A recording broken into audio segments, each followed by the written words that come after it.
¿Qué onda, mi gente del Recreo podcast? Welcome back to another episode. Today we have two very special guests. We have some writers, comic book enthusiasts. They were just at Comic Con. We're going to talk about their journey, how everything started, their creative process. Mr. Ish and Vince, how are you guys? Yo, what's Doing up, good, bro? doing good. How about great. yourself? Yeah, I'm doing good, man. I'm doing good. I'm happy you guys are here. I'm happy Appreciate it. we're finally able to coincide on a date and make this happen. Yep. That's right, man. We're going Yeah. back and forth for a minute, dude. It just got hectic with Comic Con, dude. Yeah, you guys were just at Comic Con, ¿verdad? It's not easy to get in there, man. Honestly, how'd you guys get in there? Actually, my girl, she knows someone, Mhm. and then she connects us with the tickets. You know. Yeah. Okay. But Big yeah, shout out to JD, man. JD always comes through. Yeah. But every time, it's always like, I don't know if I can do it this year, and it's just like, you know. And then RM had to go, and Yeah. he met a security guard. Yeah, he got his ticket from a security guard Yeah. that was a fan of at his show. Oh shit. So yeah, that was cool. That was cool. That's why it's always good to like just be a social butterfly. You never know who you're talking to. Hell You yeah. never know who you're gonna come across.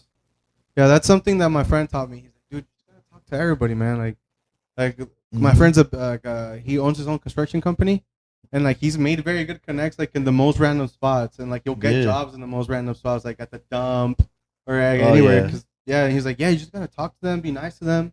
You know, it Yeah. really is. Like, even at Comic Con, I remember the first time I went, it was just like we didn't know anybody. So it was just like, oh, you know, you're just kind of wandering around. And now we're getting stopped like every so many tables, like, yo, Ish, yo, this, and, you know. Damn. Yeah. So it's just from that. It's just from talking to people. Dude, how does that feel?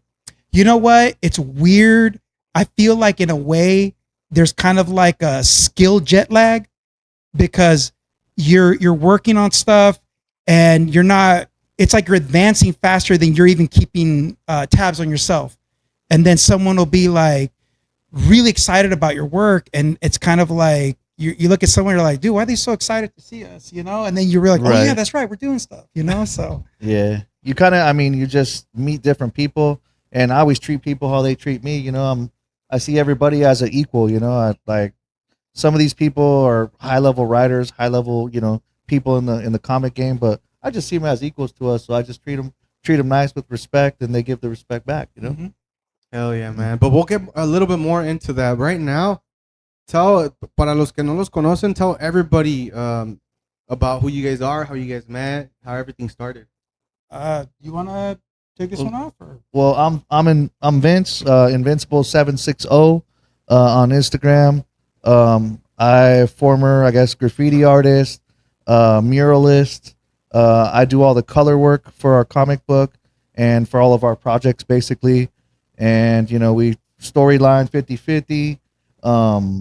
Yeah, that's basically what I do in the comic book industry. I'm Ish. I go by Cool Stuff Man. Really, in this comic thing, it's the writing, the illustrating, graphic design.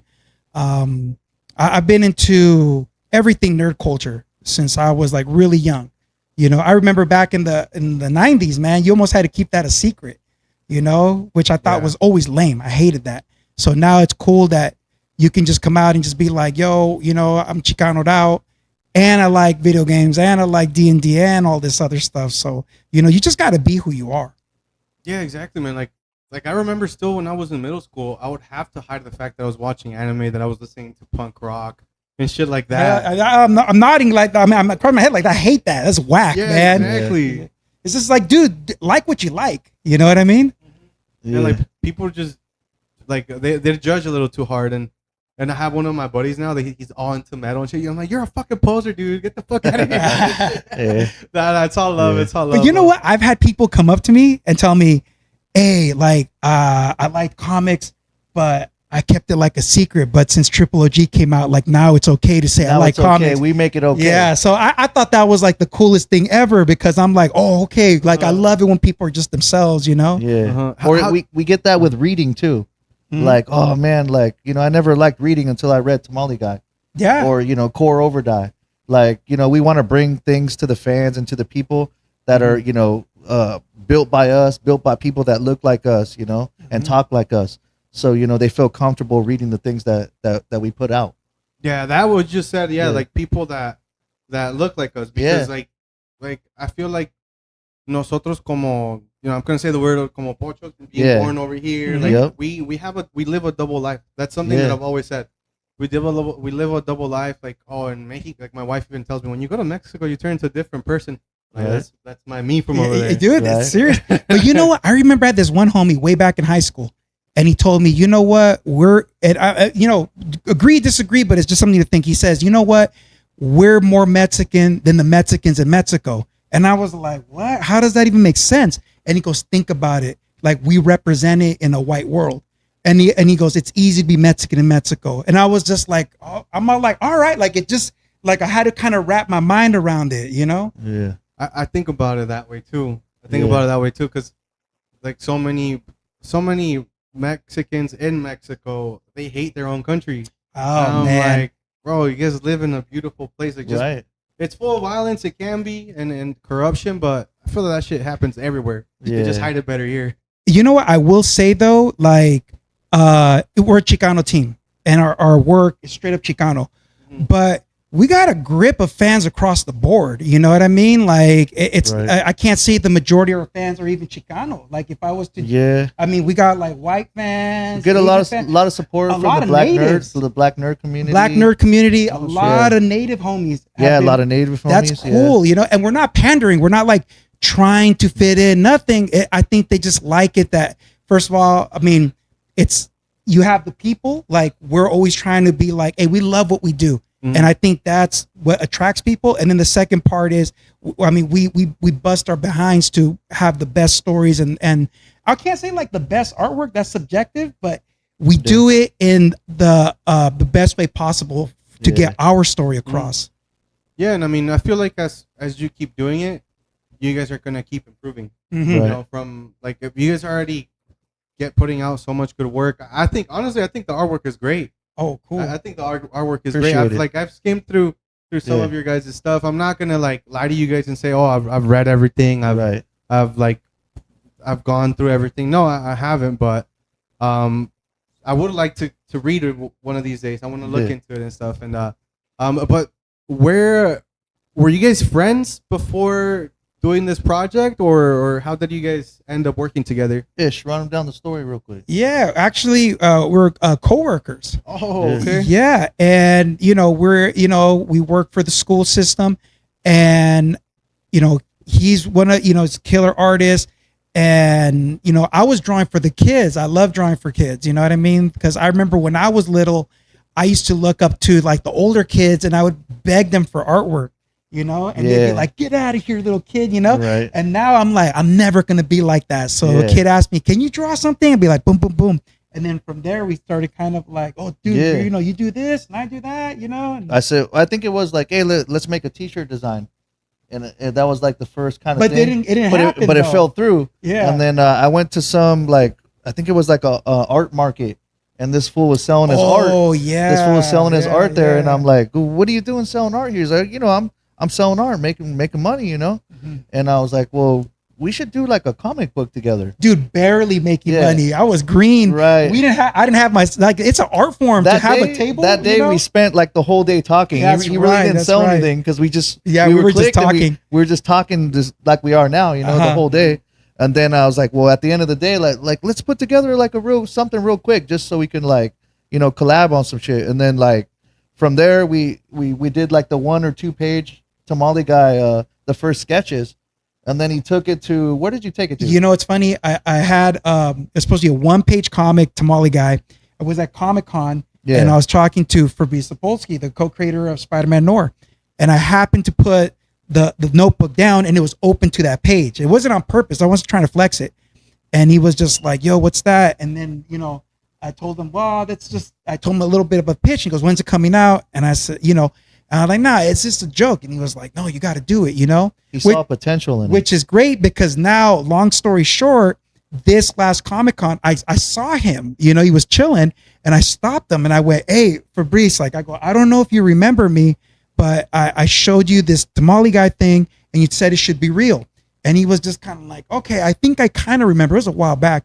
And I go, it's done. And I pulled one out and I gave it to him. And he was just like, oh, all right, And I told him, I go, yeah, dude, I showed it to you and I thought you're going to be proud. Like I had a couple pages done and he goes, "Hey, come over here." And I go, "What's up?" I think he's gonna be like, "Hey, you crushed it." And he goes, "The word balloons are shit." And I was like, "Ah," you know. And it was funny. I told him the story. He thought it was hilarious, and he goes, "I don't do that no more." I had a guy come to my table, and I told him that, and he freaked out and had a seizure. Oh, And man. he like on the spot. But I think he was Yeah. like, I don't want that to happen. Right.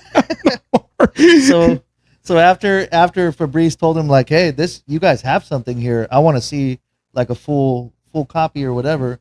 This fool calls me up immediately. I forget what I was even doing. I answer the phone.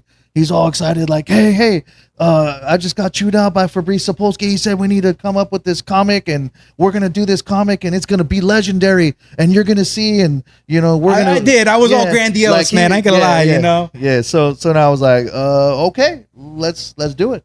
So then that's what kind of spawned, the friendship. And you know what? Really, it was one of those like they call butterfly effects. Because I think to myself, like all the friends, all the cool experiences we had, like it's weird how somebody with a little nudge can just change the trajectory of your life. You know what I mean? So I try to be that for people. Like if they tell me like, hey, I want to do this thing, we'll go for it then, man. And if it fails, it fails. And then you just try again. You just never know what could happen. Yeah, it doesn't hurt to try. Like honestly, when I started this whole project, it took me almost dying to kind of start this. Okay. All right. For the longest time, I had this idea.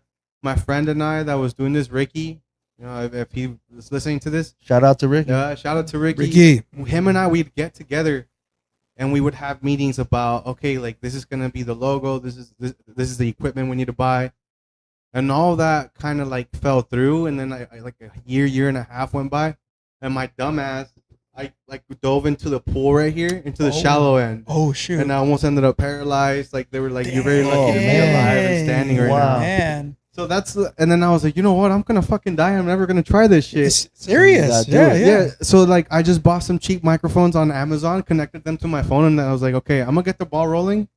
I'm gonna start. Like I used to like to have a little bit of a business. So I'm like, I'm gonna start with my warm market first, and I started with my friends. Okay. And then after that, I was like, okay, like I'm getting the groove of things, and then RM. Okay. Shout out to RM if you're watching this. RM, what up, RM? He's such a genuine person too. That's what I love about that guy. He was I was just like networking. I was just reaching out to so many different local artists, to so many different people, and he's one of the few that replied. And he was like, "Yeah, I'm down to do the interview." And I was like, and I was like, "Yeah, let's run it." And then we just scheduled it and everything. The interview is kind of like, it's not, the interview's not shitty, but the equipment we had. Oh, sorry, what's shitty? Like, I got double audio. The audio cut off at some point, and it was just like I want to redeem myself and bring him back again. I feel yeah, and that's why this whole project started, and sometimes it just like it's either somebody pushing you or something in your life has to happen in order to make very true. To do what you want, and do what you love. I was watching this like a TED Talk. It was on YouTube, and it was crazy. It was people on their deathbeds. They did a interview, like a study, and they found what is the number one thing people would say. Yeah. And they said the number one thing, whether rich, poor, whatever, it was, I wish I would have told so and so I love them. And then number two was, I wish I would have done what I wanted to do. And I think to myself, I never want to do it. That's a phobia for me. I never want to get to the end of my life and just be like, I didn't do what I wanted to do. For a while, I was going to be a speech pathologist. I was even going to go through the master's program. And whenever they would do a drawing thing, I would crush it. Everyone's like, what are you doing here? Like, why aren't you designing? No, That's what I told him. I'm like, what are you doing at this market? Yeah. Like, we should be out here making like murals and fucking making comic books. And we would talk like this all the time. Shit, and then it's great because like you said, sometimes stuff just falls through. And you have that idea, like you click with somebody and then you go out and actively pursue. But like you said, now it's like, how much does this cost? Where are we going to get that? All the reality check. But that's like a test, I think, like how bad do you really want it? Yeah. The process is interesting. Yeah, man. And I know you guys have like, you guys are, it kind of like, not, doesn't amaze me, but honestly, it didn't like really surprise me, but I wasn't expecting that you guys were going to be so different. Like Yeah. you're into D&D, you love all that stuff, and then you're like, nah, I don't Yeah. like that. It's a little Right. bit too nerdy for me. How But that's the magic of Triple OG Comics. Uh-huh. Because look, you get, Ish brings a lot of the nerd culture and video games, D&D, those type of things. I bring more of a street element. You know what I mean? I'm into like lowrider, oldies. The more of the street elements, and you get those two things together, and it's a perfect match, brother. You know what I mean? And like I feel like everybody has like a little bit of nerd in them. You know what I mean? You get the hardest guys that just got out of prison that like comic books. You know what I mean? They're into reading, or they're into poetry, or they're into rap. You know what I mean? It's all connected. All these different types of arts, breakdancing, graffiti, comic books, music, instruments, they're all connected. Everything's connected. Yeah, but yeah, that's just true. Everything is connected. I used to have one of my old managers. I used to work at a flower company. He was like ex Diablo from Esco and everything. Shit, okay. And he was like, "Yeah, you should listen to this punk rock band. Listen to this rock band. Listen to." He's the one that got me into Lamb of God. And I was like, "Oh shit, I wasn't expecting that from you." He was like, "Oh, you check out this anime. Check out this other anime." And I was like, "Oh shit, okay."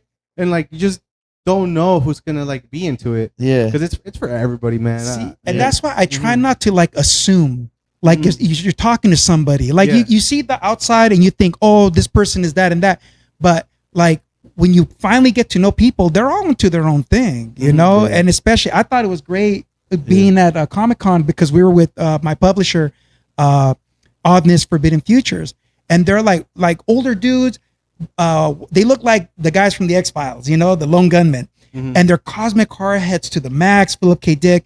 And it's weird because you have like the lowrider dude, you have RM the rapper, and then you got me there, and it's just, and then JD, you know, she's like black nerd cosplayer, and it's just like this royal rumble of just super creative people that are really excited about what they're doing. Usually where we hang out at is everybody like in the room is good at something in an art form in some way. Like you could look across, and we can do that here now even, but like everybody has a specialty, you know. Oh, like that's the guy that does this. He made this album. This guy worked on this. This guy's a rapper. This guy's a local DJ. You know what I mean? Everybody has something to contribute to the art community, you know. And not one is better than the other because we all respect each other, and we all want everybody to go up together. You know what I mean? To level up together. So. Yeah, and I mean, I've been following you guys basically ever since I started. Like I like I said, I had RM in the pod probably like 3 months into it, and he mentioned you guys, and I started following you guys, and like I've seen seen how much you guys have grown. Oh yeah, like seeing you guys go to Comic-Con, have your own booth. That's just crazy. No, it wasn't our own booth. So for Oddness, it was crazy because those guys are entrenched. It's three dudes that are there. It's Mike Dubiche, he's the illustrator, and this guy, incredible artist. He's just incredible. Shout out to Mike Dubiche. Cody Goodfellow is the writer. And this guy has gotten props from Stephen King. He's just a maniac. Shout out to Cody. Then I don't want to say the dude's name. He's always on the low pro. Right. But We just call him Oddness. Yeah. Oddness. He's the I would say like the business Shout out to brains of Oddness. the operation, editor, publisher, and I call him like the Navy SEALs. You know what I mean? Of weird. So I start off as just a super fan reading all their stuff, and I remember even talking to my sister and being like, and I told Oddness and all those fools that, and I go, man, like I used to tell her like if I could just get a story published with them, that would be like such a milestone, and to be chilling with them and have stories and now a book, doing signings with them, and it's basically rolling with them, you know. Homie was like, yo, Ish, you're like the fourth horseman of the apocalypse, you know what I'm saying?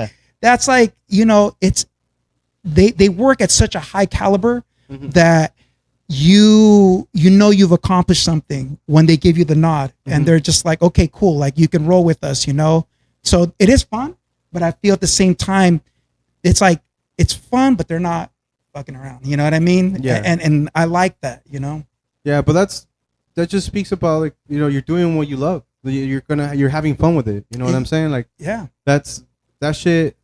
Not a lot of people can say that. No, man. And you know what's cool? I like, we were just talking earlier, like all these dudes are elites. You know what I mean? Like they had a signing. They had the dude who was the former editor for Heavy Metal. They had this guy Josh. He's a writer for He-Man. I mean, it was just like all these. Oh, Larry, he was chilling there. Larry Kaufman from Trauma, Toxic Avenger. Oh yeah. And it's just crazy because these dudes are like I mean, they're at the top of their game. So us being new, we're like the newer dudes. You know, it's like, okay, we want to prove ourselves too. You know, we want to do things our way, a different way that's never been done before. You know, so that's always like I said, I always like being the dumbest person in the room because you can learn so much. You know what I mean? You're gonna up your game. And at the same time, like I feel like we belong there. You know what I mean? Like I feel at home. Ish will be introducing me to to different people, and I'm like, they're just people like us, people. And I feel like we're right there. You know? Yeah, yeah. And then like you said, like you gotta treat them how you treat you, no matter who they are. Yeah, that's right. That's one of my. I live by that shit too. I live by that shit. Like I'm gonna treat them. I don't care if you're the Pope. Like I'll treat you the same way you're treating me. Like right. You know what I mean? Right. But now how did you guys? Like I was saying earlier, you guys are like very different.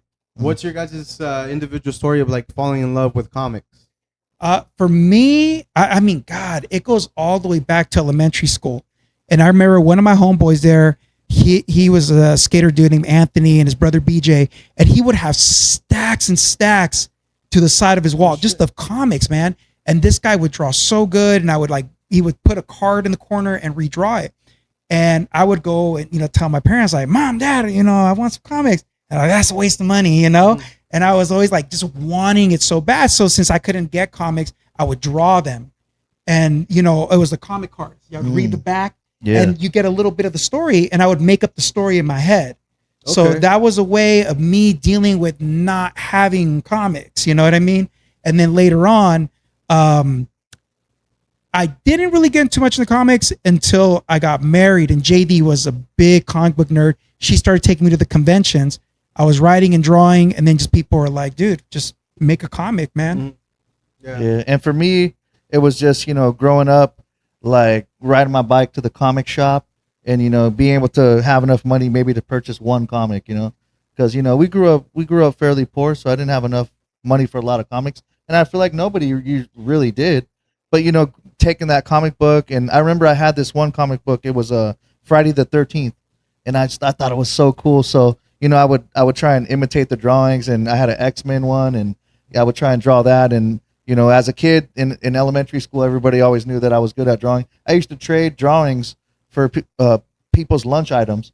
Oh, so shit. like, hey, I'll give you a drawing for that fruit roll-up. You know what I mean? So, and then later on, like the graffiti took over and that type of stuff. Mm-hmm. And I became like just a study. I would study letters, and I always liked to look at the comic books and how they were lettered and how things were placed.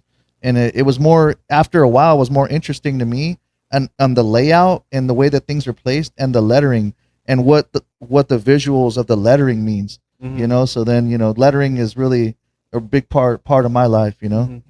Yeah, dude. I have a quick question for you. Since you're into graffiti and stuff, how the fuck do they get to like the most impossible fucking spots, like on the side of a bridge, bro? How do they do that? Hey, there's ways, man. They fly. Yeah, there's ways. They find different ways to get up. On the freeways, and like they put belts around them to get up there or down. Now they're doing like repels where they put like the hiking equipment on, and then you have to be in good shape for that type of stuff, though. Mm-hmm. So, I mean, it's not always about the crazy spot. Mm-hmm. It's about the quality also. Yeah. Yeah, I agree. Yeah. I agree. Like, I think graffiti is a form of art. A lot lot of people, without a doubt. Yeah, a lot of people don't like, especially like fucking boomers. Dude. I can't understand that. Like when I hear people say like graffiti's not, it's like it's obviously art. Yeah, They're like it's vandalism. I'm like, no, it's not. Right. But if it's vandalism, doesn't mean it's not art. You know what I mean? Exactly. Like that I mean, I know where it gets to the point where someone can put a coffee mug upside down and call it art. You're like, I guess, you know what I mean? But because I went through the whole art history thing, so I saw stuff that I was just like, that's kind of dumb. You know what I mean? Yeah. Like, I mean, there was that guy who turned a urinal upside down and he yeah. called it a fountain. Like what is art type of stuff. Yeah. But people have been, inventing shaping letters since the beginning of times, and then like, I also respect the tattoo world, and a lot of people are doing incredible things with lettering and tattoos and that type of stuff. So, there's there's different types of graffiti too. So it's not just, about like one type of graffiti. There's got political graffiti, gang graffiti, Mhm. New York style graffitis. There's different types. And all Mhm. that matters. And it all matters in comic books too. Mhm. The way we look at things and the way we read the comic book is very important. Mm-hmm. And now let's switch the conversation into Triple OG Comics. How did all of that get started? Triple OG. So first came the idea for Tamale Guy. Right. That came first. And then we had to come up with an idea for, let's come up with a name. To form the company. Originally, it almost became Streetwise Comics. Oh, I was remember pushing that? for that Yeah. because I wanted to be like, it's street, but we're smart. But Yeah. that was already taken. That was So taken. I was like, I give up. multiple times. And Yeah. then Vince, you came up So with it. yeah, we have a clan like on Xbox, and shout out to all my Xbox homies, Satan, got Sloppy Joel, Kush, Smith, but all those guys we formed a little clan back in the day, playing Ghost Recon, believe it or not. Oh, shit, And then okay. we go through all the different games, and our name would always be Triple OGs, So I was like, was it taken? Like, we can have Triple OG Comics. So the way that I kind of think of it is like, like we're not like legends in the game yet. I wouldn't consider us yet, but we're OGs in the game because we've been doing art for years and years. Mhm. We're like those guys that haven't blown up big, but we're getting there. We're legends. Yeah, man. I believe in the power of manifestation. Oh, That's it. 100%. Yeah, and it's- Yes. Just Mhm. as long as you keep saying that, manifesting it, and saying it kind of like as an affirmation. Mhm. Right. I love that shit, man. And Then we just started building the brand. It was Uh-huh. like, let's come up with the logo. We got the shirts on, or we got the shirt Oh. on today.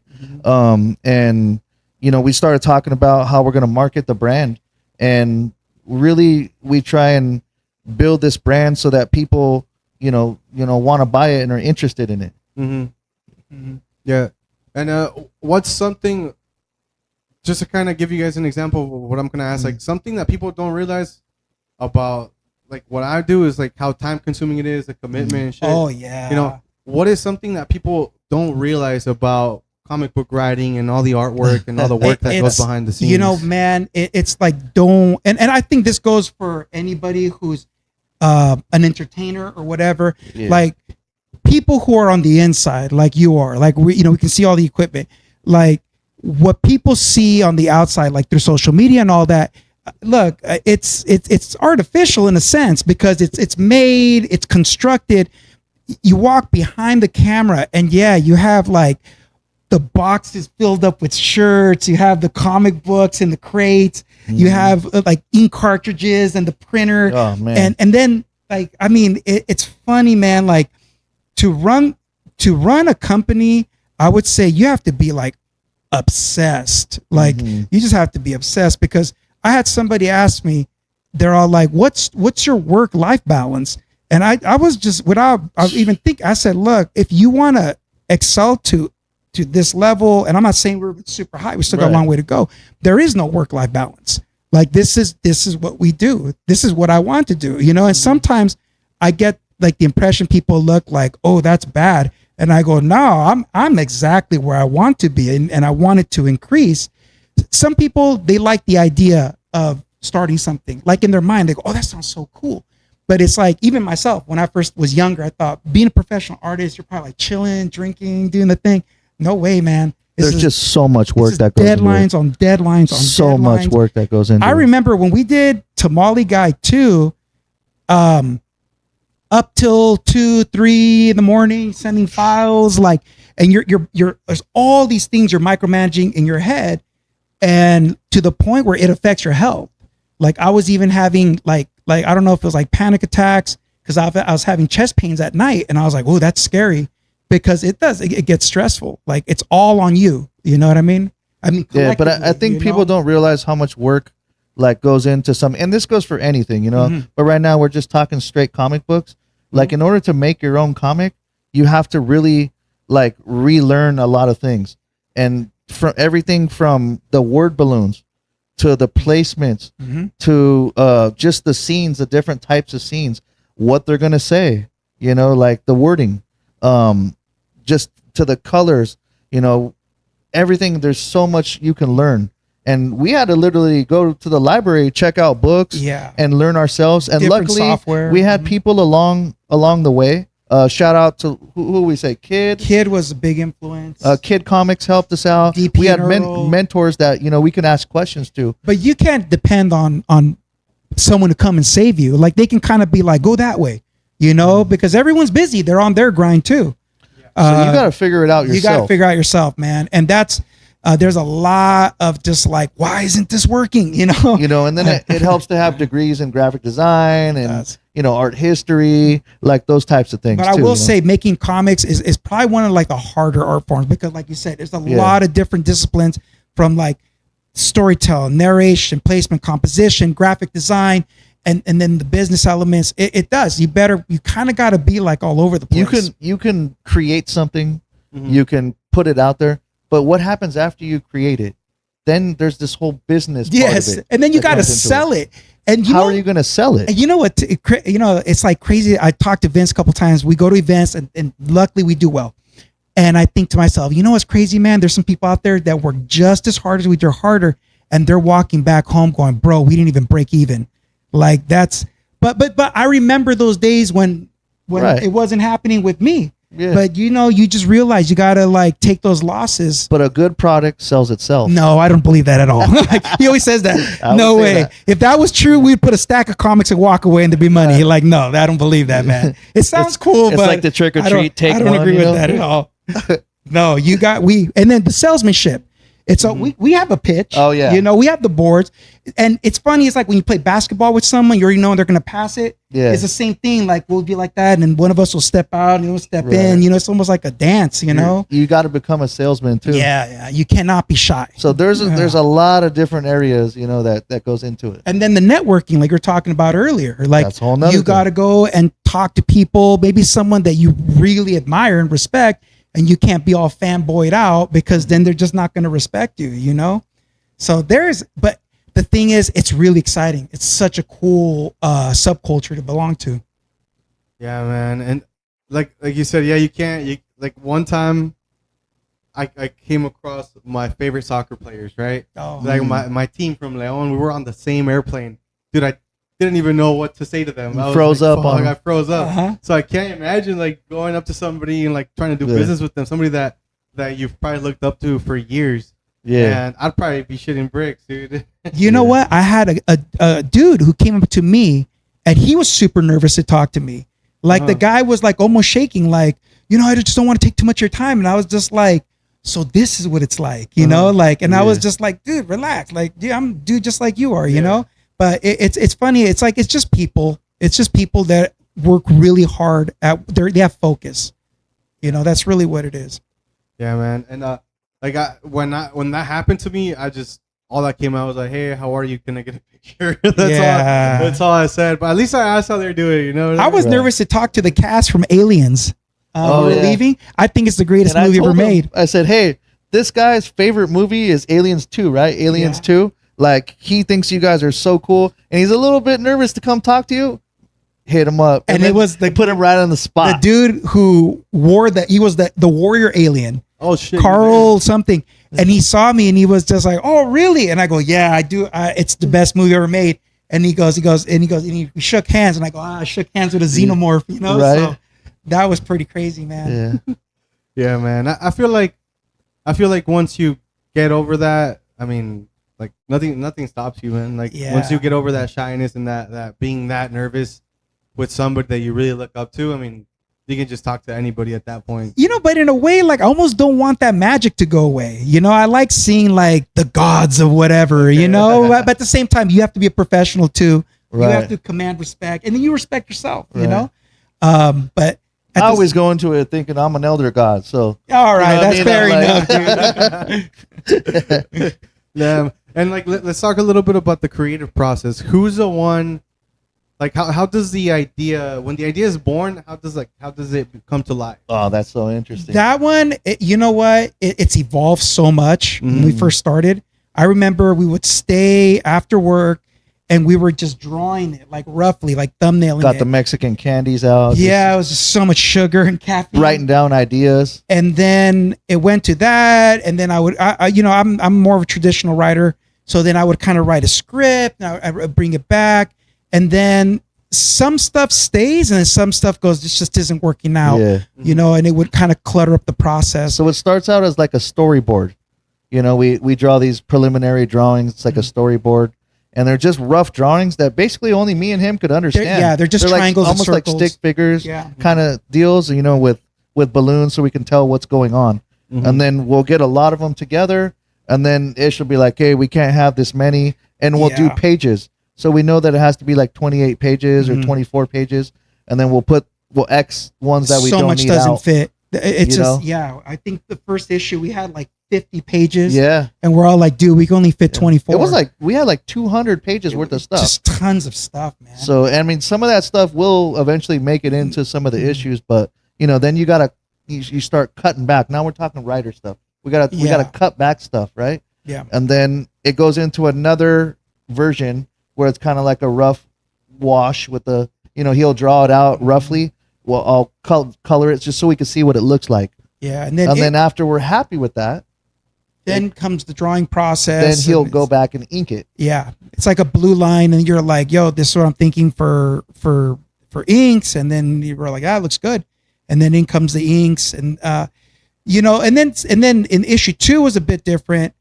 The whole story got written out first, and then we went to the thumbnails, and then I wanted to try new stuff, so I tried a different color profile, which I think looks really good, but it was like super complicated. Super good. It's Grockle instead of CMYK, and see, all the RGB nerds are going to be like, "Oh, he's talking that language," Go for it, man. Go for it. And and then my inking style changed. I went into like a heavier dark, because I love Frank Miller and all those guys, and I go, okay, I want to experiment with some big sections of dark. You know what I mean? Which kind of it's a bit scary because you can lose control of that so fast.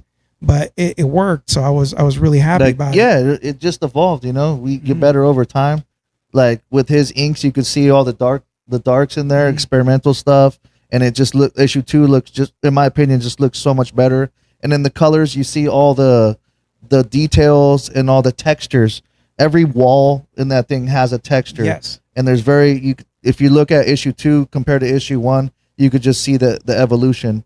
But after it gets the color, then we'll sit down, and he'll redo it. What was it called? Grockle, right? Yeah. The new color profile. And then after that, then it'll, it gets the letters, that type of stuff, and we discuss what we can keep and what we can't as far as like the words and the storyline, you know what I mean? Because you can only fit so much into these little bubbles. Imagine having this poem or this script that you have that you care so much about, but you have to squeeze it into this little bubble. And it has to look good. And it can't be all weird shape. Yeah.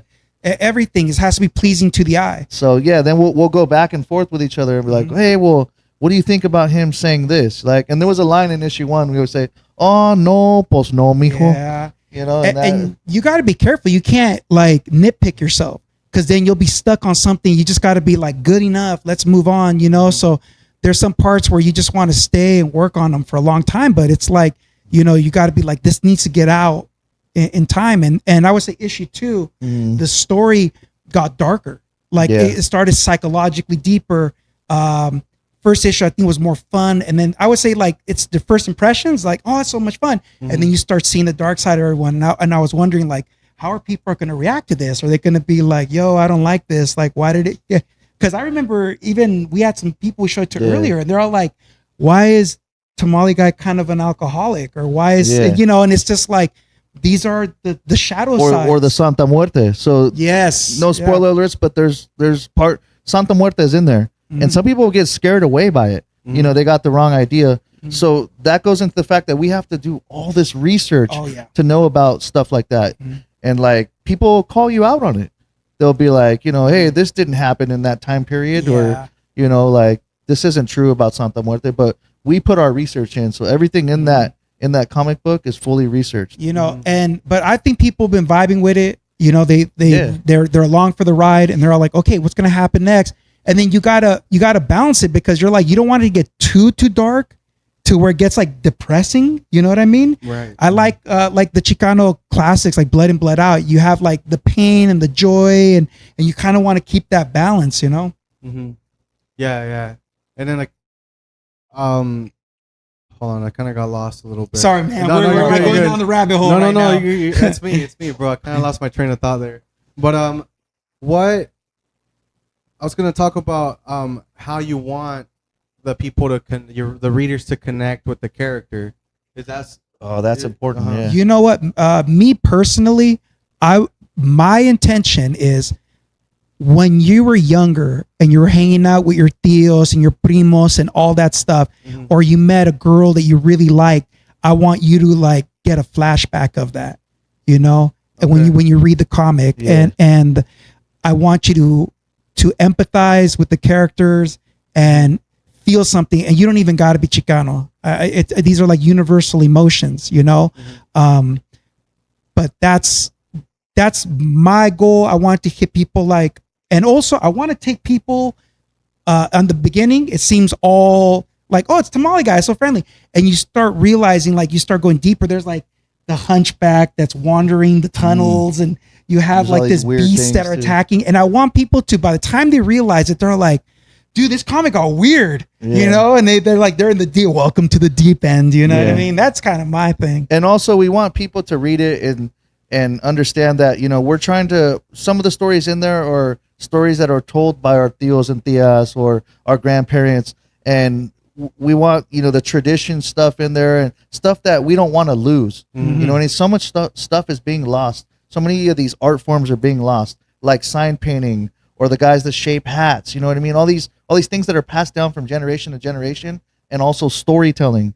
Those things are being lost now. So we're here to keep that alive. You know? Yeah, Mhm. and you know, it's weird. I was reading this article. It says that for like, there's less and less readers. Like for the last 4 years, they said the total number of people that have read at least one book a year, it's declining. You know, and not only that, like AI companies are destroying books so they can rip them off and replace writers. You know, like there's a real war going on. You Yeah. know what I mean? Between Mhm. people that actually are about this brotherhood. You know what I Right. mean? Of storytelling, of creating. It's not a joke. This isn't a hobby. You know what I mean? So when I see people, and look, I get it. People use AI for whatever. I use it as a tool sometimes too, not for art. You know what I mean? But like, hey, arrange this for me.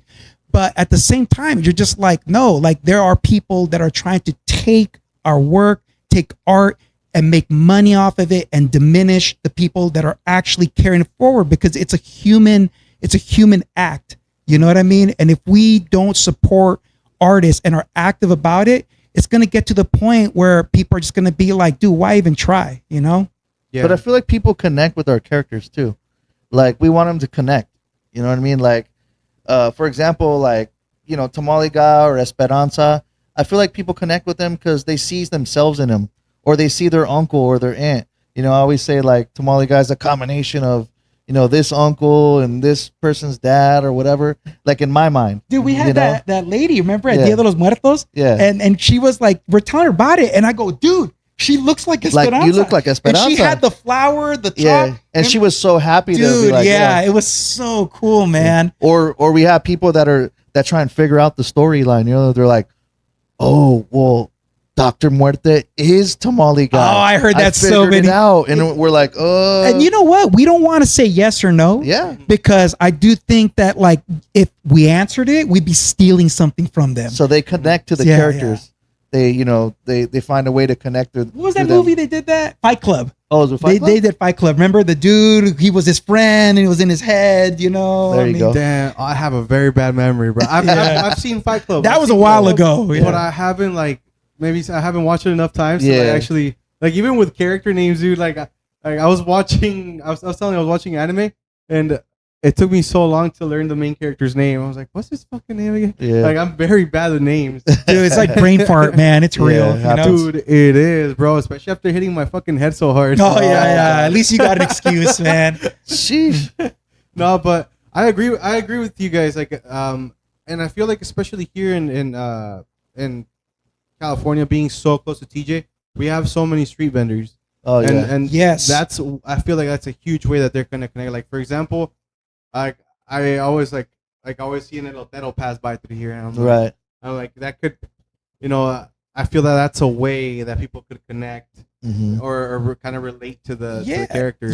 Sometimes I'm driving around Vista and I'll see a dude walking by, and I go in my mind, I'm like, oh look, there's Tamale Guy, to myself, because he's wearing the hat Right. and stuff, and it does affect you. Like when you watch, a video of some jerk going up to a vendor and like knocking down their stuff, you know what I mean? And it's just Yeah, like you care for him, you get mad, feel for him. because you're just like, especially when us, like, we're writing the story and we are vendors in a sense, because we're out there actually slanging the comics, Right.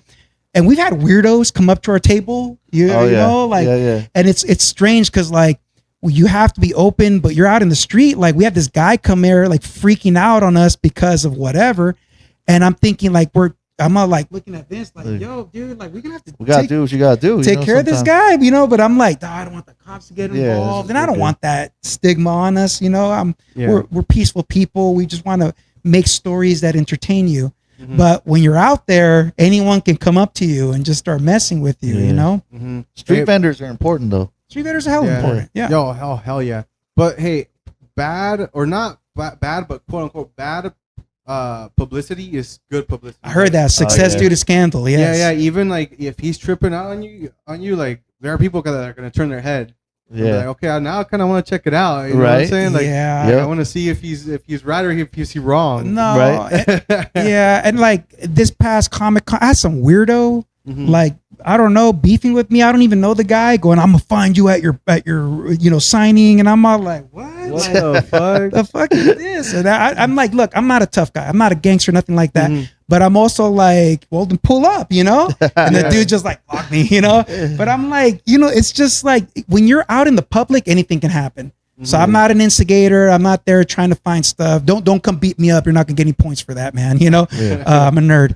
But at the same time, it's just like that's the reality. It's like when you jump on the bus, Right. anyone can go on it. Mhm. You know what I mean? It's a wild ride. It is a wild ride. Yes, indeed. Mhm. Yeah, man. Have you guys ever thought about? I know this is probably like into the future of this kind of becoming an animated series or a Dude, movie? that's the number one thing we hear over Oh, and yeah. over. This is going to be a Netflix special. I hear that Uh-huh. all the time. Yeah. And you know what? Honestly, this is what I believe. I believe that if we were to start switching, being like, okay, let's change it so that it looks like a movie, it goes straight down the crapper.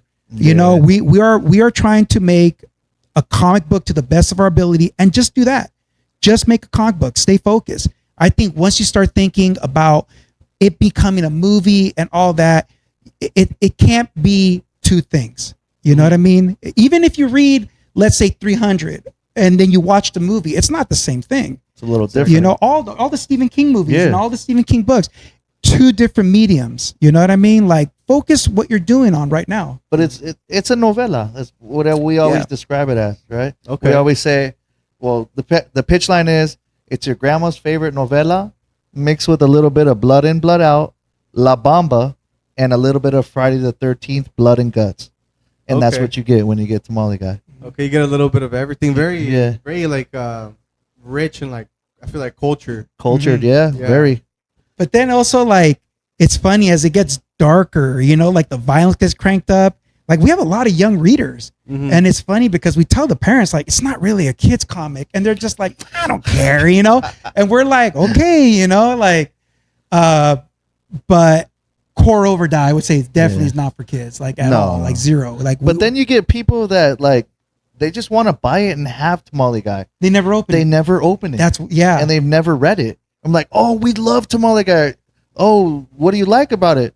Oh, well, I have it on my wall. Oh, yes. And I'm like, yes. that's crazy to me. Like, that's cool though. Hey, at Chicano Like, Park Day? I love both ends. I love both ends. Like, you could have it on the wall, then we get the people that open it and analyze it. Yes. You know what I mean? They want to know, like, why this person has this on his costume, Conspiracy or theories. the conspiracy theory type Oh, stuff. and yeah. we hide a lot of stuff there's stuff in there. Yeah, Little we Easter do. eggs? We do. There's Yes, there's there's so a many. lot of stuff. Yeah. Yeah. We have family members hidden in there. I hid my cats in there. Yeah. Oh shit. Vince, you're in there. I'm in there. Yeah. I'm in there. Yeah. Yeah, so there's a lot of inside jokes too. For the fans, you want to give them one Easter egg that you can just think of off the top of your head, One Easter egg, like that's in the book in issue 1 or 2 that you could. I Just don't know if I really want to give them out. Nah, just give one, dude. Nah, There's they only gotta just work one. for this. You know what I mean? Hey, Just if one. I had to do that in the Nintendo era, they got to do it in this era. You know what I'm saying? Yeah. No, Come but on, look through there, and if you think you figured it out, come find us at the table. And if you think you nailed it and if they you- got it right, I'll hook them up with something. Yeah, yeah. If you think you can get an Easter egg out of there, and if you know, come to us We'll at throw the you table. a printer, or we'll Yeah, draw yeah, something yeah. for you on We'll the give you spot. some for free. Yeah, if you yeah. can guess an Easter How egg. about that? That's a Yeah. challenge right there. That's what's up. Get in there, dude. But I wanted to go back to, so you guys brought a little bit of religion to La Santa Muerte. Yes. Because that's a big religion, and Yes, I don't know it if is. it's here, but it's a It huge is. religion It's in Mexico. it's the fastest growing religion in Latin Uh-huh. America. And honestly, like, a lot of misconception about La Santa Muerte. I'm a Catholic. I got married to the Catholic Church, right? But I feel like there's a huge misconception about La Santa Muerte. It's not bad. I feel like the people that praise it and say, like, wish bad things upon everybody else, like, they're the ones that make it bad. Right. Because not necessarily like, because the ones that praise it, what I know is that they view La Santa Muerte as a protector, Mhm. and it keeps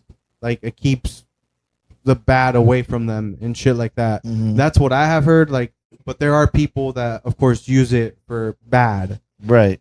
So I think it's very interesting how you guys brought it up. And how do you guys bring it up? Do you guys bring it up as something dark, or You know what's funny? I don't want to give too much away, but in real life, the Santa Muerte is neutral because death comes for us all, Yeah. whether you're rich or poor or whatever. So we do try to keep faithful to the real life aspects of her. And we did do our research. We sent documentaries to each other.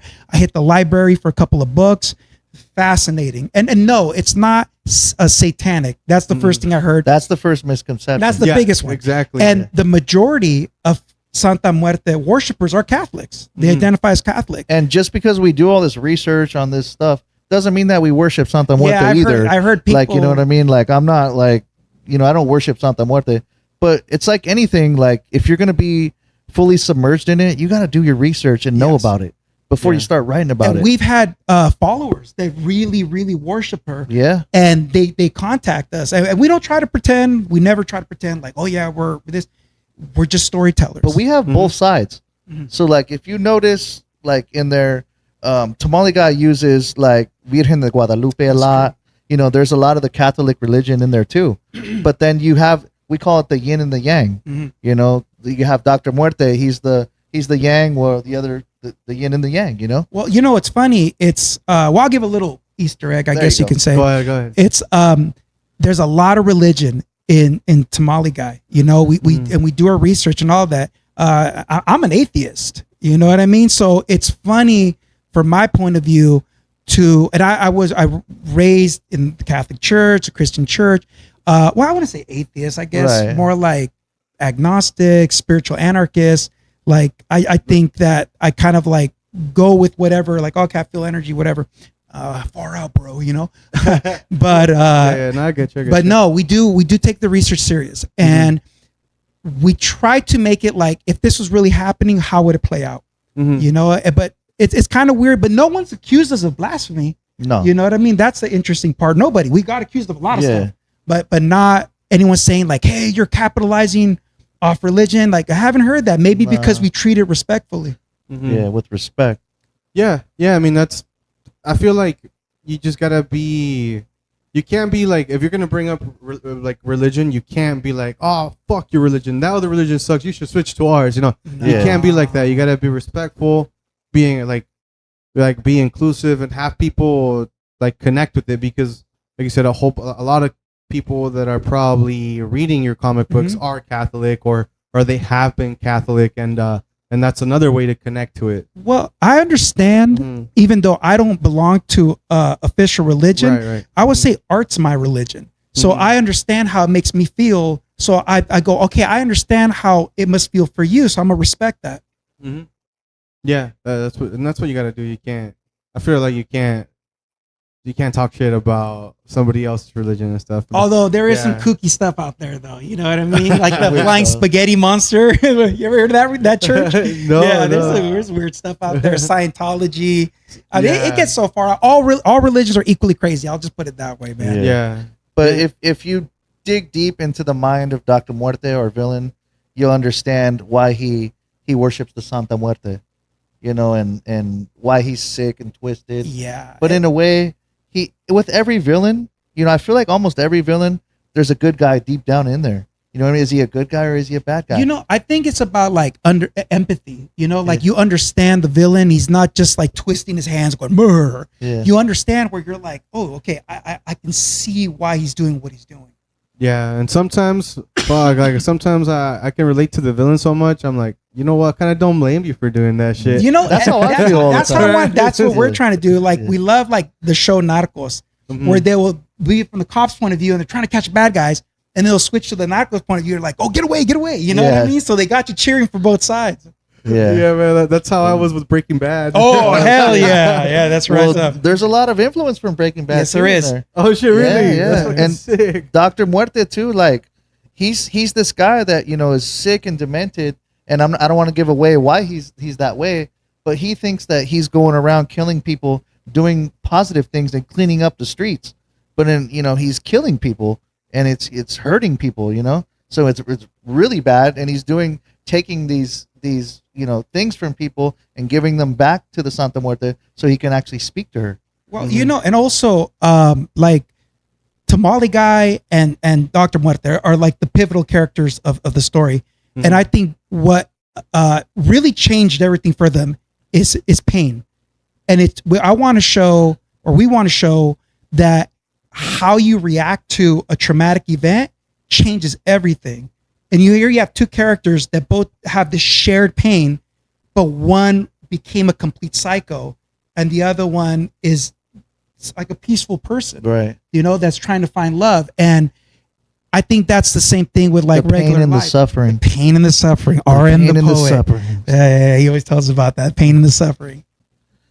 Man, Aram is a huge fan of Rocky, so he's always like, Oh Yeah. yeah, Yeah, dude. There is no tomorrow. There is no tomorrow, Yeah. man. He's told he us- knows the quotes. There were so many times where we're just so tired, like it's the launch, and he's like, there is no tomorrow, and he's And just we're like, yeah, there is no tomorrow. Let's get up and yeah, do we this. go, we you know? do it. Like, hell You yeah. need homies like that, man, Hell because yeah. sometimes, man, like when you're just like, dude, I'm fried. You know what I mean? Like it's just so many things. You need the people that are just gonna be like, no excuses, get it done. You know? Yeah, and you need people outside of the comic book industry too. You know, to tell you like you show them this or that, and hey, what do you think? Mhm. You know, like somebody thinking outside the box. Yeah, Yeah. exactly. Yeah. But now let's switch up to your other comic,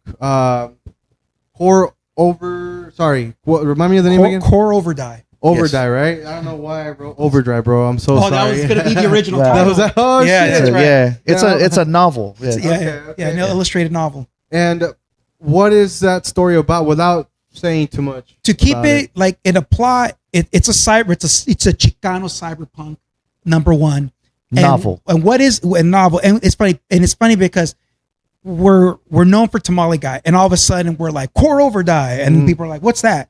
I go Cyberpunk, and they're like, "What's that?" You know, and it's complete 180. And I Yep. would say it's about high tech lowlifes, you know. But in the just the gist of it, it's 2 experimental robots in the future team up with some underground outlaws trying to stop an ancient god alien from devouring the world. Dude, that's fucking sick. I want to read that now. Because you're into anime, oh Yeah, dude, dude. there's so many references to like One Punch Man and stuff that I kind of slipped in there. You'd get it. I had one guy like just analyzing. He knew everything. He was like, and then is this Final Fantasy? I'm like, yes. How did you know that? You know, so that was pretty cool, man. That's the homeboy Alex. But yeah, we wanted to do something different. I love sci-fi. I'm a huge cyberpunk, Blade Runner, all that. It's got Blade Runner vibes. I get like Akira vibes. I get a little bit of Mandalorian vibes in there. Fallout. Like, yeah, there's a lot of different influences you could Okay. see in there when you read it. Like it's a little bit like kind of like a post-apocalyptic. Oh, like, yeah. like modern world. Yes, Is that what it yes. is? Give them kind of a rundown of. Well, Without, not to give too much, but it's where in the future, and we see this already happening with AI. There, you hear news reports like, oh, this AI escaped and it's attacking other programs, and the engineers are like, how do we stop it? And I'm thinking in the future, it will. Computers, AI will be like, yeah, humans, like, we don't want to be your slaves anymore. And humans, being as stupid and greedy as they are going to be like, nah, just no. So what are they going to do? They're going to fight back. They're going to revolt. So they're going to revolt, and that's essentially what happens in this world. They set off a nuclear bomb, and it destroys the east side of California, and the robots claim the coast, the humans claim the rest, but what the robots find out is that there's this cosmic beast in the stars that's going to come down. Beast in the stars. And devour them. So they go, okay, we're going to send these 2 robots off to find this mutant that has this ability to stop this thing. So they give them human sentience. And it just, the shit goes off the rails for them. They meet different people as they go along this journey. And the feeling I wanted to get is like underground hip hop. Like, let's say you're digging and you find this dusty milk crate full of records, and you pull one out and you're like, who's this? And you put it on, you're like, oh my God, the sound, that I wanted that, but in a book. And RM did the soundtrack for it. He did a G-Funk cyberpunk track, Core Overdye. Oh shit. Yeah, so okay. Each one of our projects really has its own soundtrack. Mm-hmm. So Tamale Guy issue 1 has its own corrido. So I mean, it's not on YouTube yet, but if you've heard it on our Instagram. Big shout out to Mario for that, by the way, too. Crushed it. And then Core Overdye has a G-Funk cyberpunk rap song that goes along with it too. No, and I gotta say a huge thanks to my publisher, Oddness, Forbidden Futures. I mean, those guys are incredible at what they do. So for us to go hang out with them, I'm actually gonna do another signing with them over at the World Science Fiction Convention next month in Anaheim. And it's interesting because, we know the people we live with around here, and it's crazy to go to like a big convention. All of a sudden, it's a whole different type of audience buying your book, asking you to sign it. And it's kind of like, you're wondering like, okay, what are they going to think about it? You know what I mean? So it's weird. It's cool. It's just such a great ride. Mm-hmm. Yeah. It's kind of like what you call in business, like your cold market. That's where you're going to. Yeah, your warm market, like I said, like it's all your homies, all your friends, people that you know, people in the city. And then you're going to go out there in your cold market and you're going to be like, okay, now it's time to fucking lock in and, give them a good pitch. Because like you said, like the business side of it, it's very important. And the networking of it too. Yeah, because, the dudes at Forbidden, the 3 white homies, you know what I mean? And they're not street at all. They're like cosmic horror punk, like old school punks, badass is what they do. But what's connecting us is like we all love science fiction. We love good stories, video games, and all that. And it's weird. Like I feel like our crews should not even mesh. Like if you saw us, like someone just seeing their group and our group, it'd be like those 2 dudes have nothing in common. And it's like 2 families meeting. We're just like, what up? And you'd be surprised on who has something in common with you, Yeah, you never know. That's what it is. So don't box yourself in. You know what I mean? That's why you're saying earlier, like I hated that when I was younger and it was like the skaters over here and the hip hoppers over there. Like, dude, everyone has something cool to show everybody. Everybody's got something to say. Mm-hmm. Yeah, man. But which world was harder to create, the Tamale Guy or this cyberpunk world? Or you know what? I feel like I've been wanting to. Me personally, I can't speak for Vince, but me personally, like the Tamale Guy one just flowed because it's the Peak Nayarit, my family, my experiences, just growing up. You know what I mean? And then the cyberpunk one. I mean, I've been into sci-fi since like the VHS era. You know what I mean? So all this stuff, anime, video games. So these were projects that I really wanted to do. Actually, originally, Core Overdye was supposed to be a superhero story, and they sent me Mike's illustrations. The characters are actually designed by Mike, right? Yeah. Oh, Mike did all the artwork except for your lettering. Oh your battle axe. You get so much props on that. Yeah, it's great, amazing work. Cool cover. And it's funny. I mean, I feel like I'm in a very fortunate time in my life because my friends, I'm a big fan of. Like, I love Vince's lettering.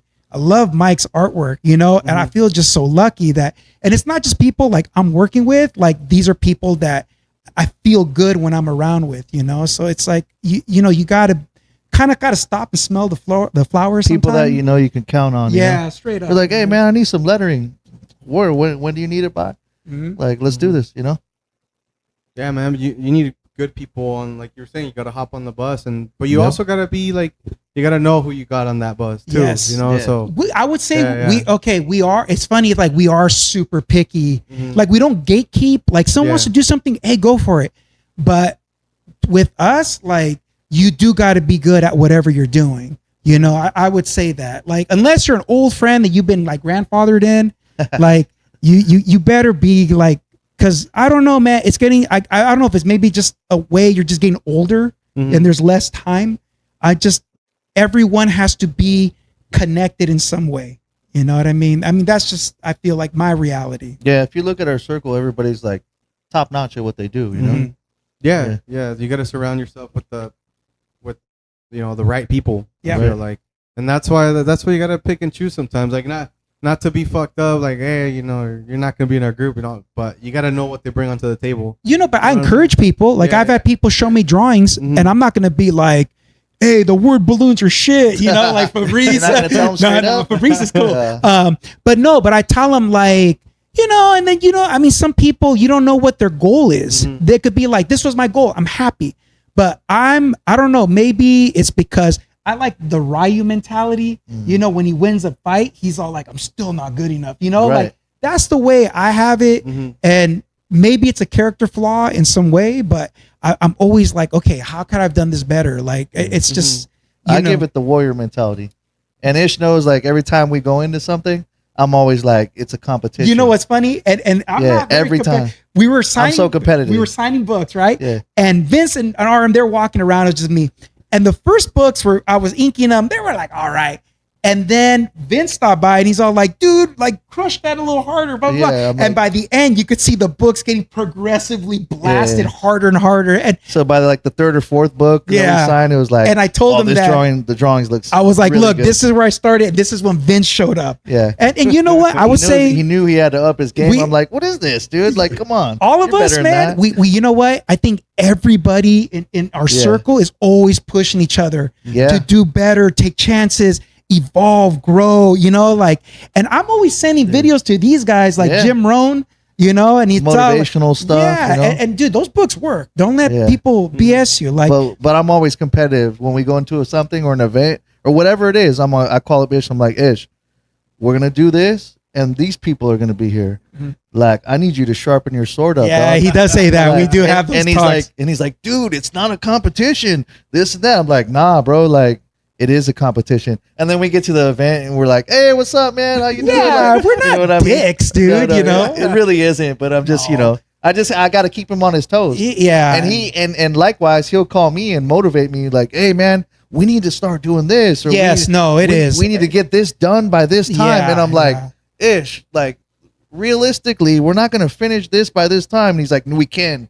And I'm like, okay, let's do it. I'm willing to die trying. No, I'm serious. I mean? That's true. I'm willing to die trying. Core over die, like really, like pushed me so hard. And you know, you gotta, dude.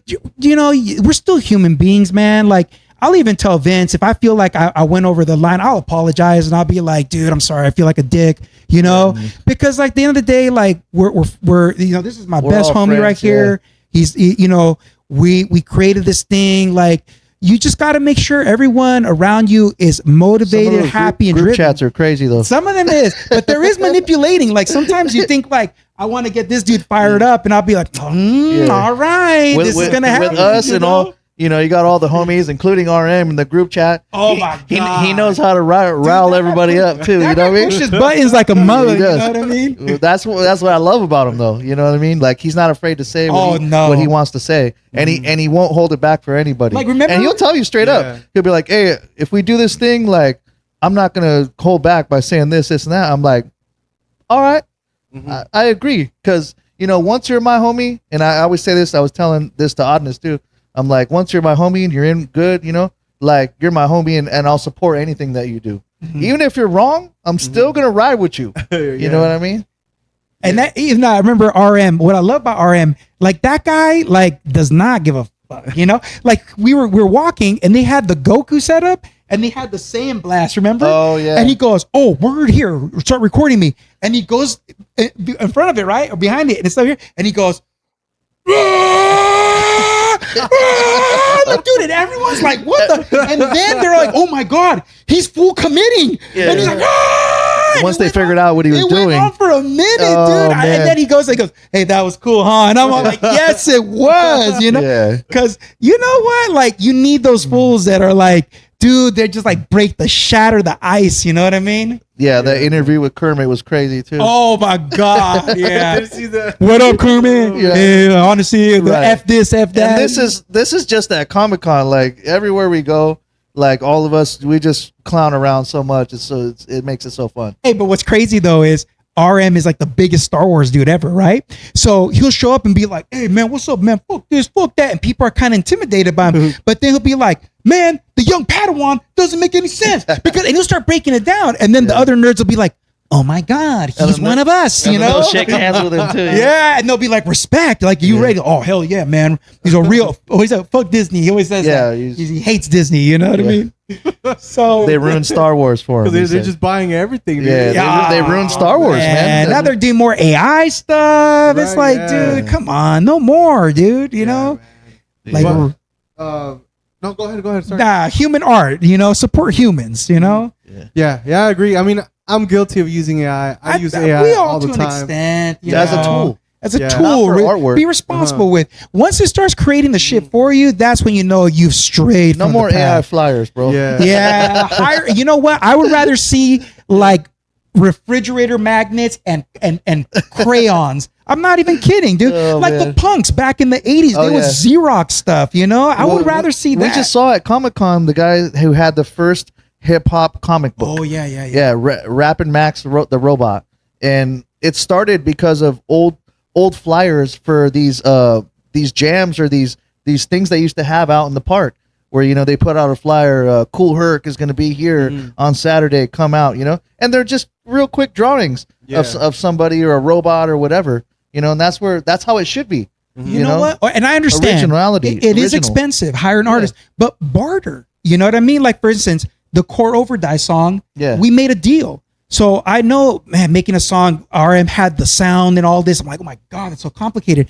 And this notebook, and we ended up doing an upcoming album cover. We're not going to say what it is, but it's like we traded. we trade, He does the song, we do the album cover for it. Coming soon.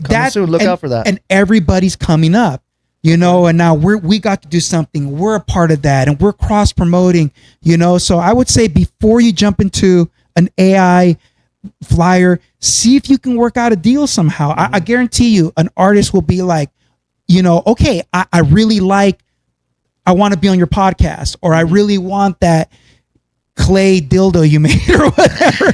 I don't know what it is, my dude. God. Whatever it takes, dude. Whatever it takes, dude. What the hell? I don't know, man. I don't know about that. I'm just saying. But what I'm saying is make a deal. That strap on you have. Right? Yeah. Can I get that in a headpiece? But yeah, make a deal before you just jump into There's it. nothing on that table, by the way. No, guys. by the way, I mean, there's a PlayStation. There's a PlayStation, right? This guy claims he's unbeatable at Street Fighter. Oh, hands down. I'm gonna have to take him out. Yeah, we'll do it on live stream. Oh shit! that'd Oh damn! do it on live. That'd be kind of cool. That'd be pretty cool. Honestly, yeah. The thing is how much money are you willing to bet on it? Oh shit! I'm not a gambler. I never gamble at We should anything, have the man. people watching bet. Yeah, there you go. Oh, shit. There you go. Yeah. I'm down. Yeah, man. But, yeah, man. Like, there's a quote that I was told a while back. I don't know who it's from, but now going back to speaking of like RM the poet, like you always gotta have people around you that they aren't always gonna tell you what you want to hear. Oh yeah. Like that's what you gotta have around you, and that's very important. Like to have connections like that, especially. I mean, if it's a stranger telling you like, fuck you, this and that, like the other guy, no. Yeah. But when you have a homie, like a real friend, that's A like, respected person, yeah. that's like they're not always gonna tell you. They're not always gonna make you feel comfortable. Yeah, Yeah. and I think you should be uncomfortable. Yeah. I feel like if you constantly are adapting to that, that's how you grow. You know, there's growing pains. I mean, but then, you know, Dick, you're right. There's the flip side to it. I would say also we're starting to get some momentum, and all of a sudden, like, a lot of people suddenly become experts. Like, you should do this and you should do that, and you're just kind of like, you know, you can't argue with every single person you meet. It's impractical. But there are some people that, you know, I heard this quote, and it said, Kurt Vonnegut, he said, when someone tells you it's not working, they're usually right. When they tell you how to fix it, they're usually wrong. I like that. And I do believe that, you know. But yeah, you do need people that are straight up like, yo, man, that's kind of whack.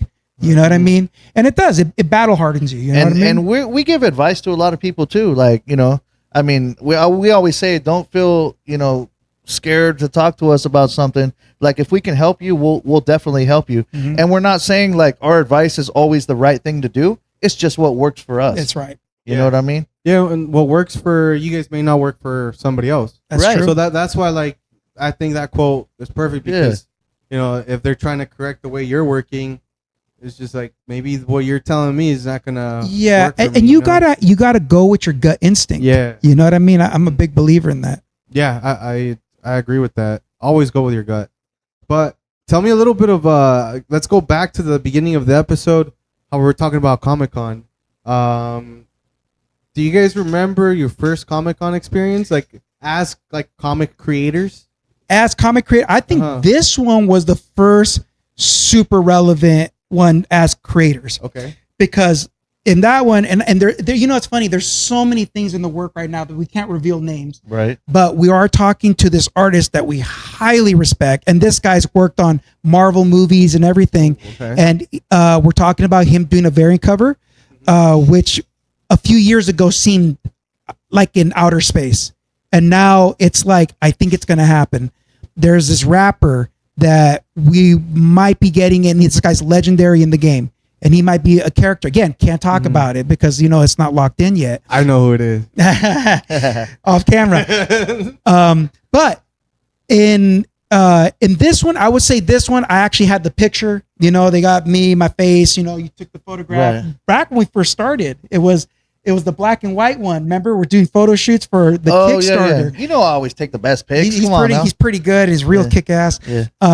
But I would say this is the one where we were officially like, we're locked in with Oddness. Right. You know, signing, selling, right, blasting comics. This was the first one that was really like, I feel like it was a milestone. It felt like we were solidified in the Comic-Con industry. You know what I mean? In the comic industry. That's right. But for me, like, I'll always go back to my first Comic-Con. My aunt won tickets, so me and on the radio, my aunt won tickets, so me and my cousin got to go. And I'll never forget, I just, you know, we were about to leave, and we walked into this panel, and I was like, oh, draw from your mind. And I was like, who is this guy? Who is he? You know who he is? It King Young-G? Kim Young-G, yeah. The master. The master. And I walked in there, and he does these drawings from his mind. There's no reference. And he's explaining, he's Korean, and he has an interpreter, and they're explaining, he puts a little box, and then he explains how to do the human figure inside of it, and it just blew my mind. And I was like, dude, this guy's like one of the greatest people I've ever seen draw in my life, and I've never, you know, I didn't even know about him.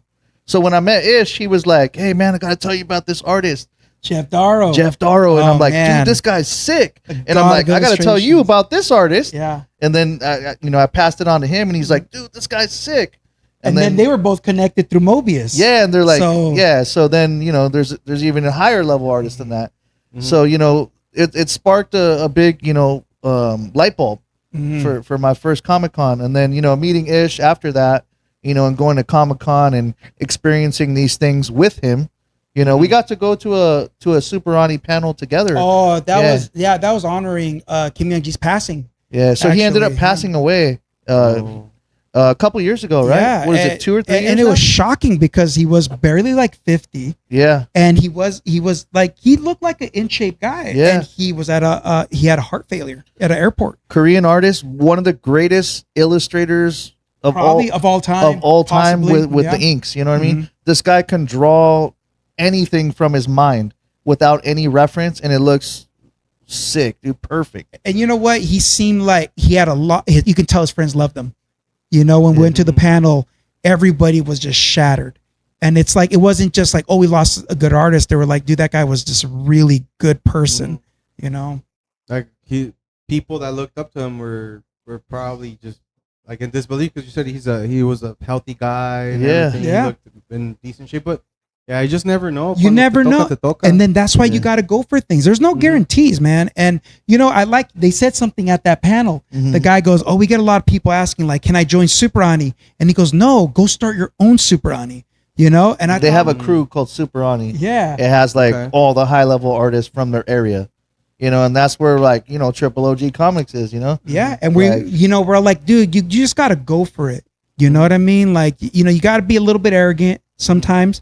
Because everyone's gonna have self-doubt, you know. Yeah. But you just gotta like al trancazo, you know what I mean? Form your own Super Ani. Surround yourself with people that are, you know, equals. Yeah. I like that. I like that mentality. Damn, I never imagined like this much like business went into. I guess I did, but like I didn't really think much about it. Like maybe I'm as ignorant as like the people that were trying to explain. Hey, like.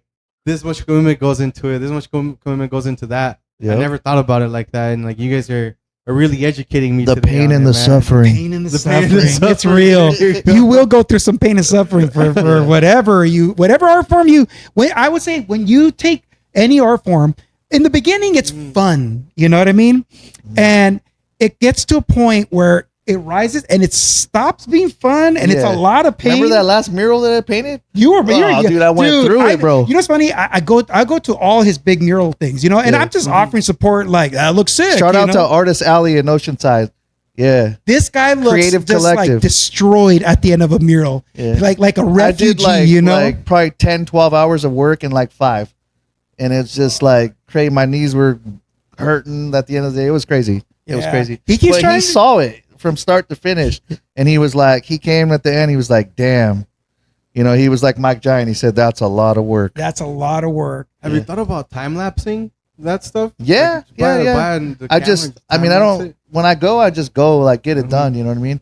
Like, yeah, I need to start doing those types of things. That would be pretty cool. That'd be sick. It'd be super cool. Yeah, that's the whole reality of social media. But everybody wants to see the process. I'm usually the media guy though. Like I do all of our like camera work and all the pictures and the videos, like all of our reels, you know, all those types of things. So I can't be like I could set it up. Yourself, it's hard to film yourself. You know, you want these certain angles and certain shots. You know, like I just know in my head what looks good, and I can't videotape myself doing artwork. You know, but I could do a time lapse. Yeah, a couple of tripods. That'd be cool. That would be pretty cool.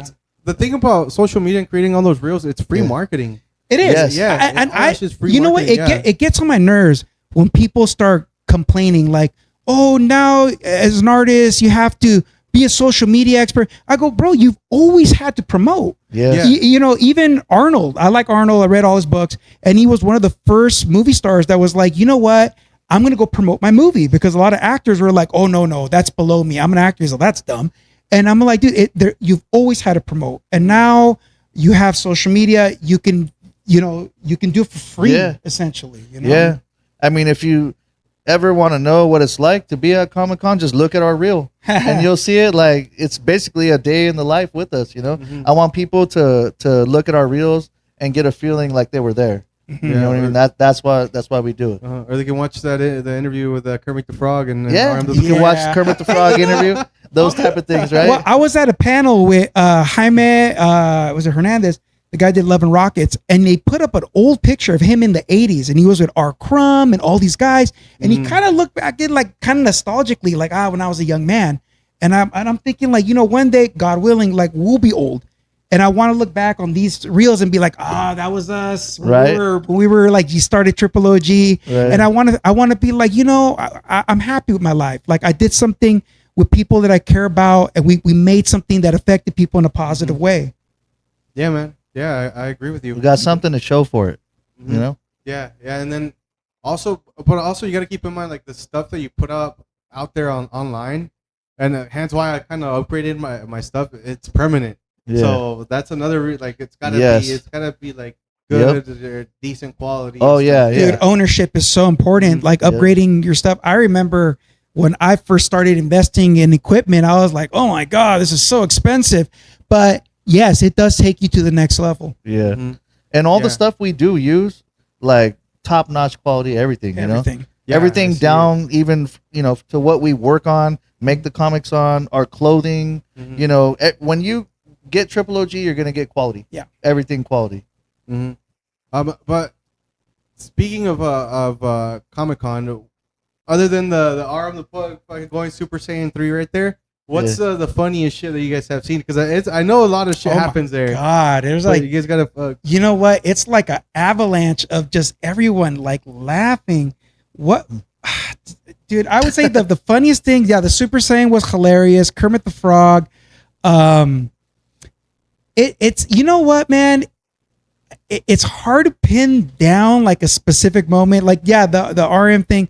It feels like we're just laughing the whole time. Yeah. You know, We just everyone- walk around like a bunch of like comedians out there, and then, we'll just be talking to somebody, or RM will roll up to somebody and be like, Kermit, where you at? Like, or like, oh, it's Jabba the Hutt. Like, and he just rolls up to him, and we all just kind of follow. So we were at Comic Con and we're chilling, and we see these pizza boxes next to us, and it's like, oh, Ninja Turtle pizza boxes or whatever. And I go, hey, there's the picture from Ninja Turtles 1. And I was like, oh, there's the pizza guy.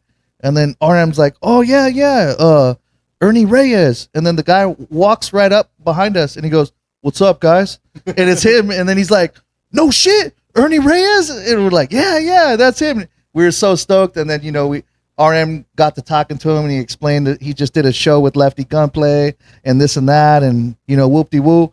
And then he's like, guys, let's take a picture. So we all took a picture right there, So it was cool, you run into movie stars, you run into writers, illustrators. It's just, left and right. Yeah, it's weird. There's like so much like chaotic, positive energy there. Like that place changes lives. Like you'll go there, and then I don't know if it's because in the moment you'll make a deal like, okay, so you're locked in, you're going to write this book, or you're going to make this comic, you're going to make this illustration. It changes your life, man. If you're creative in any field, go to Comic-Con. Something I guarantee you will happen. Damn, I really want to go. But every year I say that and then I don't go. Start applying now, man. Yeah. How do you even like get tickets? It's you know what you got. I'm trying to hook up everyone with this. Right. I'm in the group chat. because old school didn't get to go. We're bummed. We missed one of our. You got to good homies out there. register, and then it's a lottery system. Oh, I see. Yeah. Mhm. I see you. Or you got to know someone. Or you got to know Or somebody. you got to know somebody. Or Damn. just, dude, if you're desperate, post up outside and just start asking people for their badge. Really? Sometimes it works, man. I thought that was illegal. It probably is. It probably is. Who cares, right? Because some people, they'll go outside and they're not coming back. Yeah. And they don't need their badge anymore. Uh-huh. All you have to do is get the badge and, scan it at the door, and they just let you in, Oh, shit. Okay. Yeah. Yeah, they're not checking IDs. Uh-huh. No. So you got to sign up, but like now, right? I Or would start now. now. Yeah. Yeah. Okay, I might sign up. And how much are tickets, if you guys don't mind me asking? They're a little bit expensive. It's like $80 a day or something. I think it was like, that. they're 60 or 80. Yeah. Okay. It's not Yeah. astronomically expensive. Now, if you're Yeah. tabling, that's a different story. You know what I mean? Yeah. To get a spot. Mhm. But no, we got friends. Bob draws. He's Oh, always yeah. there. Oh, we have so many friends over there now. That's Yeah. just like Lightning we strike. just go to a bunch of different tables and say hi to everybody. And But then you make our miss out a rounds. lot of people. And then Yeah. because it's just so like all over the place. And you're like, bro, I didn't get to see you, blah, blah, blah, blah, you know? Well, Comic Con is really a thing. Like, you got to know what you're going to do there Mhm. because you're not going to get to do everything. Mhm. So they have panels where you can go, to all the different panels, Mhm. or they have just the, what do they call it? The exhibit hall where, they're selling stuff where all the booths are and all that kind of stuff. So, you really got to plan your day. You could spend all day just meeting people in the exhibit hall and miss all the panels. Mhm. Everybody wants to go, what is it, to the H? Oh, the- Hall H. The Hall H, where all the Oh, like there was, major events are happening. There was a where, scandal. Oh, there was? Somebody made counterfeit wristbands. Oh my and cut in gosh. front of like all lines and everything. Yeah, like that's that. where everybody's crowded at. They wait like Yeah. hours just to Ryan get in. Reynolds showed up Just in because the- Ryan Reynolds is going to be yeah, there. full You never know costume, who's going yeah. to show up. Last year was like Robert Downey Jr. announced that he was going to be Dr. Doom. Mhm. This year, just Ryan Reynolds was there. Mhm. So different things happening. Johnny Depp showed up to promote his new movie. but it's insane. Like to get into there, you'd be waiting hours. No, people So- they stay the night before, and they're just waiting outside. Yeah, Yeah. like all the Marvel shit. Like, it's, Yeah. sure. I assume it's like in that area. Yeah. That's crazy. Our Yeah. homeboy, we met him, a cosplayer, Haas. He always plays as Superman. He was the first guy in line. Mm. And Really? it looked like people were trying to cut and stuff. You know what I mean? Like it's Dang. the Wild West over Like there. bro. I waited an hour. It was my cousin's birthday. Big shout out to Cheeto on the 27th. It was his birthday. I waited in line an hour to get me and him a Doctor Doom T-shirt because nowhere in there sells Doctor Doom. I asked the guy. There's T-shirt vendors and all this stuff. Hey, Doctor Doom, do you have any shirts? He's like, no, man. Thank Disney for that because like they can't They sell. cracked down? Only Disney lets Marvel booth sell Doctor Doom shirts. If they're selling them outside of that, they're probably bootlegging them. So I waited an hour in line, just to get a chance to buy the shirt. And they're like, "Oh, sorry, we don't have your size, but we can ship it to you." That's so I not bought it, and it was an exclusive. It was only sold there. You know what I mean? So shout out to Cheeto. He got his shirt. He's, for his birthday. So But it's it weird was worth it. because there's big lines for stuff. But once in a while, like if you know an artist, like for instance, Jeff Darrow, Yeah. I think he's the greatest penciler of all time. He was just sitting there, and I had to stop, and I'm like, oh my god, that's Jeff Darrow. And I Right. got to talk to him, and it was just like, to me, I'm like, there should be a line around the building to Yeah. talk to this guy. But he's just like chilling, whatever, you know what I mean? Yeah. So it's weird, man. It's It's just people just go to the mainstream stuff. Yeah. It's probably where you'd see me. Right? You gotta know what you like, and that's okay. Yeah, There's nothing wrong That's with that. okay. Uh-huh. There's nothing wrong with going to the mainstream stuff and liking Marvel and all that stuff. Yeah. Marvel's dope, bro. Marvel's cool. Yeah. I want to see Ryan Reynolds. I want to see Yeah, Ryan Gosling. exactly. He's gonna be the new Ghost Rider too. Oh, Oh, yeah, shit. that Yeah, looks that's gonna be amazing. Gosling sick. is awesome. That looks man. amazing, dude. He's too. gonna have to outdo what's his name? It's just he was just in Spider-Man Noir. What's his name? He was in- I haven't even started watching the show, man. no. I've been Sorry, watching the sorry. new King of the Hill episodes. Those are Oh, pretty yeah. cool. Those are pretty sick. Yeah. What's his name? What's the guy's name? The one that played Ghost Rider? I don't know. Oh, Fuck. Nicolas Cage. Nicolas Oh, Cage. Nicolas Yes. Cage. Yeah, that's right. Nicolas Cage. Yeah. bro. Nicolas Cage is badass. He is a fucking He's a badass. dude. Legend. He's the new Spider-Man noir actor. The voice. Oh, yeah. Yeah, he's the Okay. voice, and I think he's in it too when he takes off Okay. the mask and shit. Like I think that's he's cool. in it. Yeah. I think he might be in it. Yeah. But now let's talk. You guys were talking a lot about video games earlier. Yeah. I know that you're Xbox, Yeah. right? You're Yeah. Xbox. I'm PS5 for live. Okay. PS5 is pretty PlayStation for live. Yeah, until they said they're getting Yeah. rid of the discs. I don't know. Yeah. I'm gonna have to jump ship, man. I don't support. That's You whack. can buy the disc version though. But no, they said the new one. The new ones, they're only going to sell they digital go now. all digital. That's what they're shit. saying. Dude, yeah. that's theft. You know what I Honestly, mean? yeah. So let me get this straight. You own something, but they can take it away from you anytime they want. That's not theft. That's renting. Yeah, that's Nah. like leasing a game. Favorite game of all time? Favorite game of all time? Dude, I got the There River it City is. Ransom right here. River City Ransom. That's how I know when people say old school. I go, "Who's this?" And they go, "River City Ransom." I go, "My dude, man, what's up?" Street Fighter 2. Street Fighter 2 is one of the Championship best ones. Edition. Legend of Zelda for the NES was dope. Yeah. A Double Dragon was another one. I mean, I'm old What's school, your bro. favorite You game? know, Dude, you guys are probably gonna be like, "Oh, this was weird." My No. favorite game. There is no weird. Well, my favorite game is FIFA. That's all I play. No, that's Like, dope. I used That's to be a dope. fucking I thought about playing competitively and shit. So you're really good then. I used to be good. I've Okay. lost I get practice. I've lost practice. Like I get my ass whipped by like. Do you 13 remember year-olds like the probably. FIFA like what was it like 17 where you could do the facial scan? You make up okay.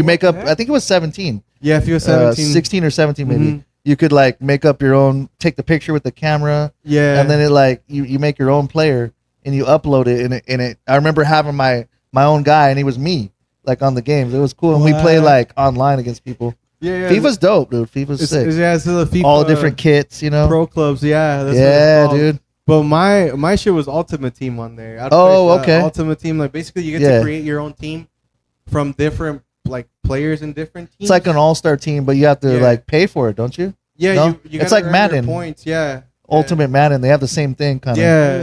Yeah. Dude, that shit was like my bread and butter, bro. Like they would have these challenges where you have to play a tournament to get a certain like special card. I would Yeah. have those special cards all the time. I was just on it 24/7, dude. Yeah. Like, that shit was That's fucking what's up. fun. But not anymore. I don't have that much time in it. I don't have that much time on my hands. But Yeah. I do want to start to get into I do want to get a PC. That's Oh, my next yeah, shit. yeah, Like, yeah. like Steam or yeah. Like there's this game, multiplayer game called the Arc Raiders that I really want to. Oh, play. Arc is that the one Raiders. where the Yeah. dinosaurs Yeah, and all yeah. that? No, or- it's kind of like Call of Duty mixed with a little bit of like Fortnite. Like it's Like- Okay. survival. Like Yeah, and then yeah. your teammates or like your homies can betray you. Oh shit! Yeah. It's one of Yeah. those. They And then go you lose rogue. all your loot. No, Yeah, my shit. god. Yeah. Yeah, I had a couple homies that were playing that on Xbox. Yeah, Yeah. my homies are like they keep telling me to Yeah. get that game. Yeah. Yeah, but some old homies I used to play Fortnite with. Yeah. I haven't usually played don't for a play long time. like online games unless my crew is playing. Unless Triple OGs is in the submerged in the game, Mhm. like they all have to have it, and then I'll join ship. Like I never really played Call of Duty. We were always Ghost Recon since like 2004 to like 2000 maybe 16, and then like I started getting the new Xbox and PlayStation 5s, and I was hooking everybody up with them because I had a hookup, Mhm. and then my homie for buying him an Xbox, giving him access to it, he bought me Call of Duty, my original, the first one I ever got, Mhm. and then we started playing that, and I was hooked on that. The OG So- Call of Duty Zombies, bro. Yeah, Oh, yeah. zombies, and yeah, those it's dope.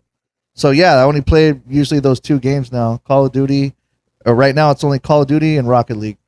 Rocket League's fucking Rocket fun, League's too. dope, dude. Yeah. Yeah, and then like, dude, I was so competitive at FIFA. I would go through controllers like crazy. I would break them. Oh, you. I'd fucking Oh, Rage? man. Yeah, I'd be Ah. so mad. I'm like, how the fuck did I just concede a goal in the last minute? Yeah. Fuck this shit. Fucking smash that shit on the Oh, floor, dude. man. I can't was smash that it bad. anymore, man. I got the Elite controller, Uh-huh. so it's like you can take off like the paddles and all that Uh-huh. stuff, and it has paddles down here, extra buttons, Uh-huh. and you can adjust the triggers also. So it's like really sensitive or not sensitive at all. Mm-hmm. So it really does like give you advantages. These little tiny advantages. Hmm. Yeah, man. I know you love to play the storyline on the game, right? Like Mhm. Legend of Zelda and all that stuff. Yeah. Sorry, no. What was it? Final Fantasy. Final Fantasy. The last big story game I beat was the Death Stranding Part 2 Okay. with Kojima, who made Metal Gear Solid. Ooh. So that Great got game. really. Metal Gear Solid, There was a yeah. cosplayer that had the Mhm. big packages. Oh, I over him. remember. That was crazy. You were telling me, like, remember that day? The was it Saturday at Comic Con? He's like, with this backpack on, I feel like this guy. I'm like, I don't know. He showed Oh, me a dude, picture. my And bag then was so heavy. the next day, there was a guy dressed up as it. Yeah, the Yeah. courier. Yeah. So yeah, I like. I'm not really competitive. I did get into Fireteam. Oh, Aliens yeah. Fireteam. Now I was trying to get you Because he into likes it. aliens. Aliens. That was fun. So it's It's his favorite movie. three people squad killing xenomorphs. But yeah, it's Metroid. The new Metroid is pretty good so far. But I just hardly have any time. But that's why I almost look forward to getting sick, because then it's an excuse to just marathon all day long. You know what I mean? I'll try to beat a game in a day. I'll log like 15 hours in it. You know what I mean? I feel you, bro. I feel you. Especially like, dude, being so busy with everything, all the projects that you guys are doing. Like, Oh yeah, that's hard, man. But we hardly ever have time for video games. Yeah. yeah, dude. But honestly, like, I've tried to play storylines. Like, I believe it's been like a long time. I think ever since GTA 5 came out Oh, that yeah. I stopped. Oh, yeah. That I stopped following the storyline on like campaign. Like, I got Battlefield 6. Yeah. I haven't played campaign. I just play Oh online. yeah. Mm-hmm. You know, like, and it just I used to have a Nintendo Switch. I got Legend of Zelda, and like I was trying to play, and I was like, I can't do this. You know, man, yeah. it really Yeah. depends like the flavor. Mhm. Because I mean, I'll take almost any story, Mhm. but maybe you'd be better with like Cyberpunk 2027, or Red Dead Redemption. There's always tried it too. going to be a game that will click with you. And The you'll be- storyline for I played the Mortal Kombat one, Mhm. the newest one or whatever. It was dope. Yeah, I recommend that one. Hmm. Oh, Would you shit. even call it a campaign? It's a story mode, I guess, right? Story Yeah. mode, yeah. Yeah. Mhm. But Yeah. I'm a big fan though, so yeah. I still need to watch the movie. Oh, The new one? man. Yeah, I haven't watched it yet. It's Yeah, worth because It's I know worth- you it's can worth stream it. it now. And that one, and there's another Yeah. movie that just started streaming. I can't remember, but the Masters of the Universe. Master of the Universe. I haven't Yep. seen that either. Me either. I want to yeah, watch Seen that. one. Oh man. At first, I thought it was Thundercats. I got all excited. Yeah. I'm a huge fan of shit. Thundercats. Oh, okay. When I was in Mexico, that's all I would watch in El Canal 5, bro. Oh, nice. yeah, freaking Hell Thunder yeah. Gatos, you know. Thunder Gatos. Yeah. But yeah, man. Oh. And how do you guys feel like gaming? Do you guys feel like gaming has influenced your storytelling? Yeah, definitely, Oh, 100%. I mean, I've always, like I said, I've always had a quest. I like quest games. So in Tamale Guy, I'm already lining up the quest that Tamale Guy needs to go on, you know, in order to make his corrido in a sense. You Right. know what I mean? So at the end, whether Tamale Guy lives or he dies or whatever happens, I want that to be like a solid story. You know what I mean? So The yes, saga there continues. is going to be, you know, an end to it, you know, and then from there, whatever new project's going to come out, it's going to come out. Mm-hmm. I like to call it my arc. Like, I'll have a winner arc, I'll have a villain arc, I'll have a good person arc. Like, that's what Yeah. I call. Like, I'll tell my wife, I'm on my villain arc right now. Oh, I'll yeah? just be rude to everybody. Fuck, Oh, everybody. Fuck the world. Fuck everybody. Yeah. Did you see my story where RM the other day is like, we're at Comic-Con. I'm like, hey, we're going to do a real quick promo right here. And he's like, well, we're over here at Comic-Con. I introduce us or whatever. And he's like, yeah, I'm the poet. I'm at Comic-Con. Fuck y'all. Get on our level. This and that. I'm like, dude. And then he's like, just post it, dude. I'm like, fuck it. Put it up. Put it up. We're good. Yeah. Yeah, man. But let's play a little bit of a rapid fire questions. They're Go gonna for be Okay. very basic questions, like, yeah, let's go from there. Yeah, right? let's Okay. go. This is And fun. then how do we do this? I've never done this with two people. Okay. So we can probably go one And one. That's cool. Yeah. Sure. Let's Yeah. do it. Yeah. All right. Let's start. Who wants to go first? Go ahead. Fuck it, I'll go. All right. Marvel or DC? DC. DC. Okay. Batman or Spider-Man? Spider-Man Hell yeah. all day. Superman or Goku? Shit, that's kind of hard, man. I guess Superman. Okay. That was a slow answer. Yeah. See, I like his stories. Yeah. they're cool. Yeah, that's true. Wolverine or Deadpool? Fuck. Deadpool. Deadpool. Yeah. I'm gonna go Deadpool. The comedy. You know, Yeah, the comedy like- gets me every time. Yeah. Oh, he fucking breaks the third. What's it called? The third wall? Yeah, the fourth wall. The fourth wall. There you Yeah, go. yeah, The third yeah. wall. Yeah, I know, yeah. man. And then you guys can both answer this one: pizza or Yeah. tacos? Tacos. What about for sure. pizza tacos? Taco pizza. Taco pizza.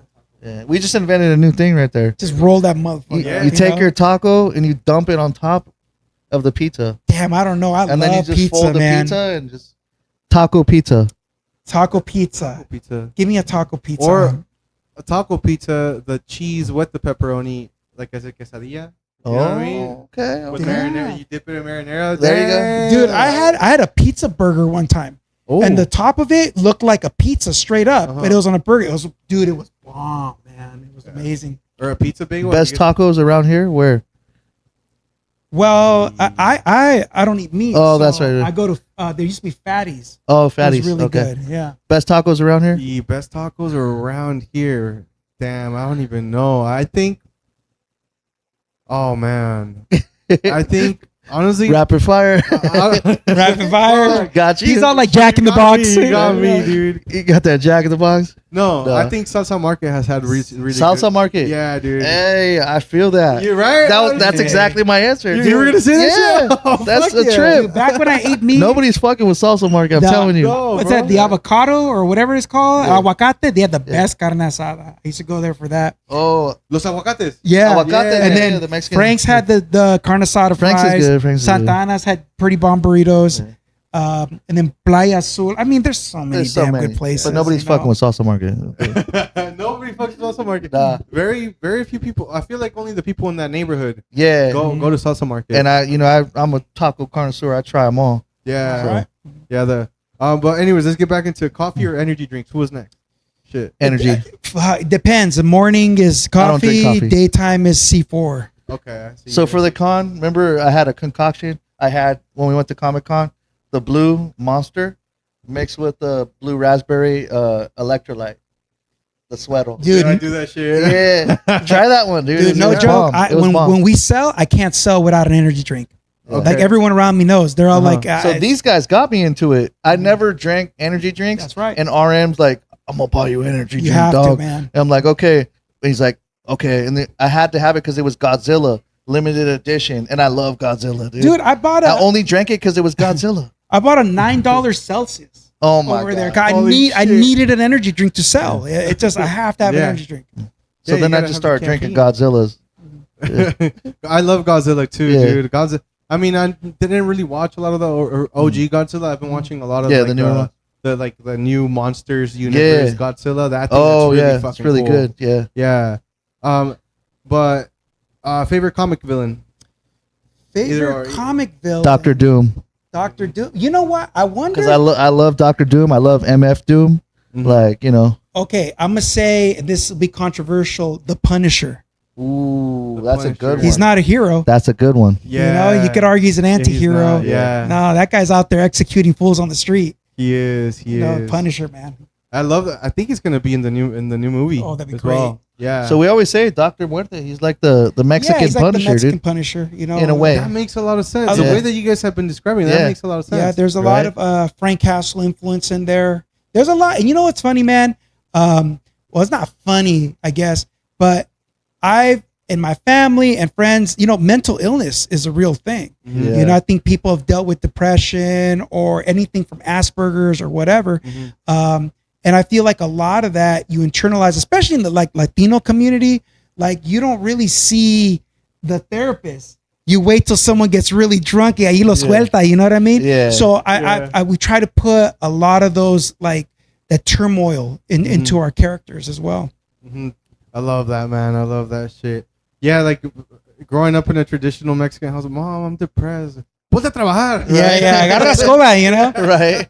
Y ponte a trabajar y te vas a sentir mejor. Right. Maybe I mean, and I would. Yeah, I guess. You know? Right. Like a pinche So putiza to make so me true. forget. Yeah. So true. All right, and now favorite superhero. Favorite superhero? Who do I really like? You know, I really like. I mean, I know this is the go-to, but I really like Batman, dude. He's just the Dark Knight, so fucking cool. So many. There's so many. There's- I would just have. I'd have to go with Spider-Man. Spider-Man. Spider-Man. cool. Yeah. Yeah. I'm Batman too. I love Batman. Okay. Batman's Yeah. dope. And you know what? It's Yeah. probably because I grew up with in the 90s Batman animated series. So if you want to say a traditional villain, I love Clayface. I'm excited for the movie. That's a guy that made me doubt heroes for the first time because Clayface just wanted to become human again. So he steals his stuff, and here comes superhero Batman taking that away from. No, you don't get to be normal again. You broke the law. And I'm like, that's kind of fucked up, you know. So it made me sort of question the whole concept of. Get him some help. Yeah, just let him break the law, dog. It's all good, you know. Or even Mr. Freeze, he froze his girl, and Yeah. then he robs banks to keep her alive, you know. They're all mental illness, man. You like It you're is. saying it's real. It's real. Or the Joker, dude. Yeah. Oh Ooh, God, yeah. that guy. Dude. Yeah. Oh man, we could talk a whole thing about the Yeah. Joker. Yeah, he's great. All That's right, and now favorite TV show. Ooh, that's a lot of them, man. damn of all time or Of all time. Or so it could be like right now. Right Yeah. now, I like. Well, right now, when I do catch, I think the new King of the Hill is really Okay. cool. For TV shows, you know what? I really love the X Files. The X Files Okay. was dope, I man. need to check that out. Oh. A lot of people have told me to check Watch it the out. originals. Mm. Favorite TV show of all time would be Martin. Martin was great. Martin was comedy like, Martin. genius. Yeah. The early Yeah, the seasons, early ones, because yeah. later on he gets on drugs and he's just right. like all whacked Or out. maybe even like Married with Children. Married- dude. oh like my those two are like God. one of my probably my favorite. Yeah, Right. check them out, dude. But I'm right so now, cultured. probably I'm watching Ninja Scroll, the animated Oh yeah, I series. remember you telling us Okay. about Yeah. that. I've not watched that. That's what I'm on right now. Dude, I get to the Yeah. point where I get guilty when I watch TV. Yeah. Like I should be doing stuff, you this know? fool's always like on some work shit, man. He's like, yeah. dude, today I had to do this, this, and that. I'm like, damn, like sometimes I'll be having to tell him too. I'm like, hey, dude, you should take a little break You know, sometime. man, And he'll tell me like, hey, last night, I just put this movie on and I felt relaxed. it is like a special occasion. But Yeah. I like a line from Mac Miller, and he says, "The more you do, the less you wait." And for me, you know what I think it is? I think because early on in my life, I went against my gut feeling. and I listened to other people, well-meaning people. I'm not trying to put them down. And I tried all these different things, and I reached a point in my life where I'm like, look, I don't want to do that. I want to do what I want to do. And I feel like I'm coming late to the game, so I got to double time it to get recognized, to reach these different heights. So stuff like cutting out video games, cutting out TV, those are sacrifices, you know what I mean, to the greater good, you know? And in a way, I think that, I mean, I don't think, I know it's worth it. But yeah, sometimes, you know, but yeah, you can't just be all work. It's true. But that way, when you do watch that episode of that movie, it's just like, okay, I'm locked in. I'm really going to watch this, you know? Yeah, and it I feel makes like, it more exciting. Yeah, and I feel like when you watch something, especially as a creator, you can get inspired. Yes. Like, you can, Yes. like, even music, like, they all have a beat from a different song, or they've been inspired by a different song. So I feel like it's the same with writing, or like with definitely with art. You know, you always get inspired by something you see, you or know, something and you I hear. did notice that when I cut out everything 100%, I was like, dude, I feel like less like inspired, you know? Yeah. So I started going back, watching some sci-fi, watching some cool shows, and I was like, oh shoot, I'm activated again. This is reading. This is the stuff that I'd never stop reading. I always have a This audiobook. guy reads like I need to read more. he got me into reading. Yeah. Like, you know, I dragged him to the library. Yeah. I was like, we're gonna get you this guy, there's a lot of positive things that he does for my life. I'll tell you that. Gets me back into reading, you know, pushes me to push the envelope on artwork, like all that, those types of things. And it works back and forth like that too, you know? Yeah. Yeah, it seems like you guys have some like really good chemistry. You guys make a good team, man. Like just seeing the way you guys have been like just giving it a good flow this whole episode. I love it, going bro. back and forth. Yeah. But let me interrupt you guys for more questions. Yeah. Favorite anime? One Punch Man. One Punch Man. Ninja Scroll. Ninja Scroll. All right. Yeah. If you had one superpower. Holy crap. One superpower. I'm gonna say mine. I love you guys. Teleport. Teleport. Give me Dr. Manhattan from The Watchmen. That guy has everything. The guy can destroy the cosmos and reform them and all that. I guess, you know. Yeah. Okay. I would say like the ability to like read people's minds and like that type of stuff. Okay. Yeah. What is like Professor X kind of? Professor X. He's a telepath. Psychic, whatever. Telepathy. Okay. There you go. Telepathy. Yeah. Okay. I don't know if I'd like that. I don't know if I want to like hear everything my wife's thinking about me all Yeah, the time. that could be bad. Right. There's some stuff that belongs in the shadows. You know what I mean? For everyone's protection. Maybe if you could change that though, you're like you get into her mind or something. I don't know. Yeah, that's true. Yeah. You could like have a switch kind of turn on and off. Yeah. All right, and then physical or digital comics. Oh, dude, physical, 100%. Like, there. I mean, dude, just the touch of the paper. Yeah. You know what I mean? Like when you touch a high quality comic, in our comic, we put out the extra money for the glossy, heavy cover. Yeah. Because we just love it when you touch it. This kid brought me a comic, and he goes, "Yo, check this out." It was a Tamale Guy. Soda. It was a Tamale Guy. It was all beat up. He's Beat been up. reading. He read it like 150 times. Still hanging together. It's been through the gauntlet, man. Yes, like, that thing was well loved, and you could tell when somebody's been reading something. it's a relic. You know what I mean? Because I had comics like that when I was younger. It went through the mud. It went through everything. It went with me, and that's, you know, I mean, I take care of my books now, but nothing beats like a real paper A comic. physical copy of something. Okay. Yeah. I feel the same way about video games. I always like, for the most part, I go and buy the disc, even though you have to download it. Right. You still have to put it on there. Yeah.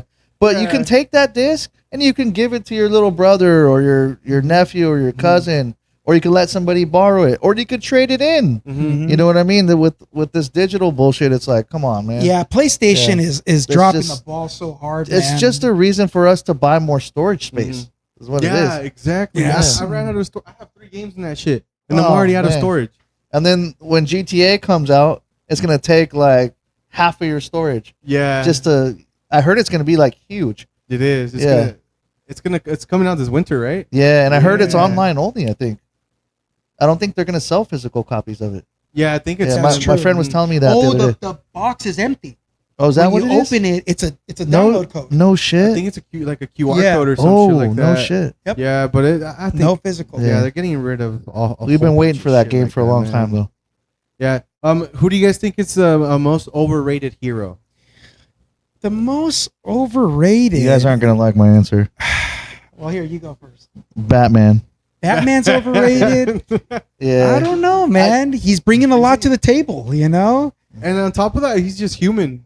He's He's a normal human. I get just a dude. Yeah. You know, I feel for a him monk. because, like, you know, they killed his parents, right? That's the whole story, and you know, Yeah. he has the pain and the suffering, Uh-huh. you know, there.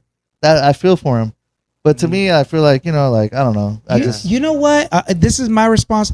I really don't think any character is overrated Mhm. because if the fans love them, they love them. You know what I mean? And there's writers that really care. Everyone cares, you Yeah. know?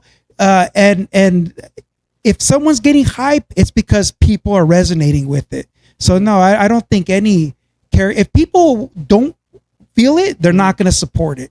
You I just know? think I got discouraged when, like, because, you know, I'm a fan of the original with, like, Michael Keaton, you know, and then, like, when they kept having different Batmans through the years, and I'm like I don't like Batman anymore.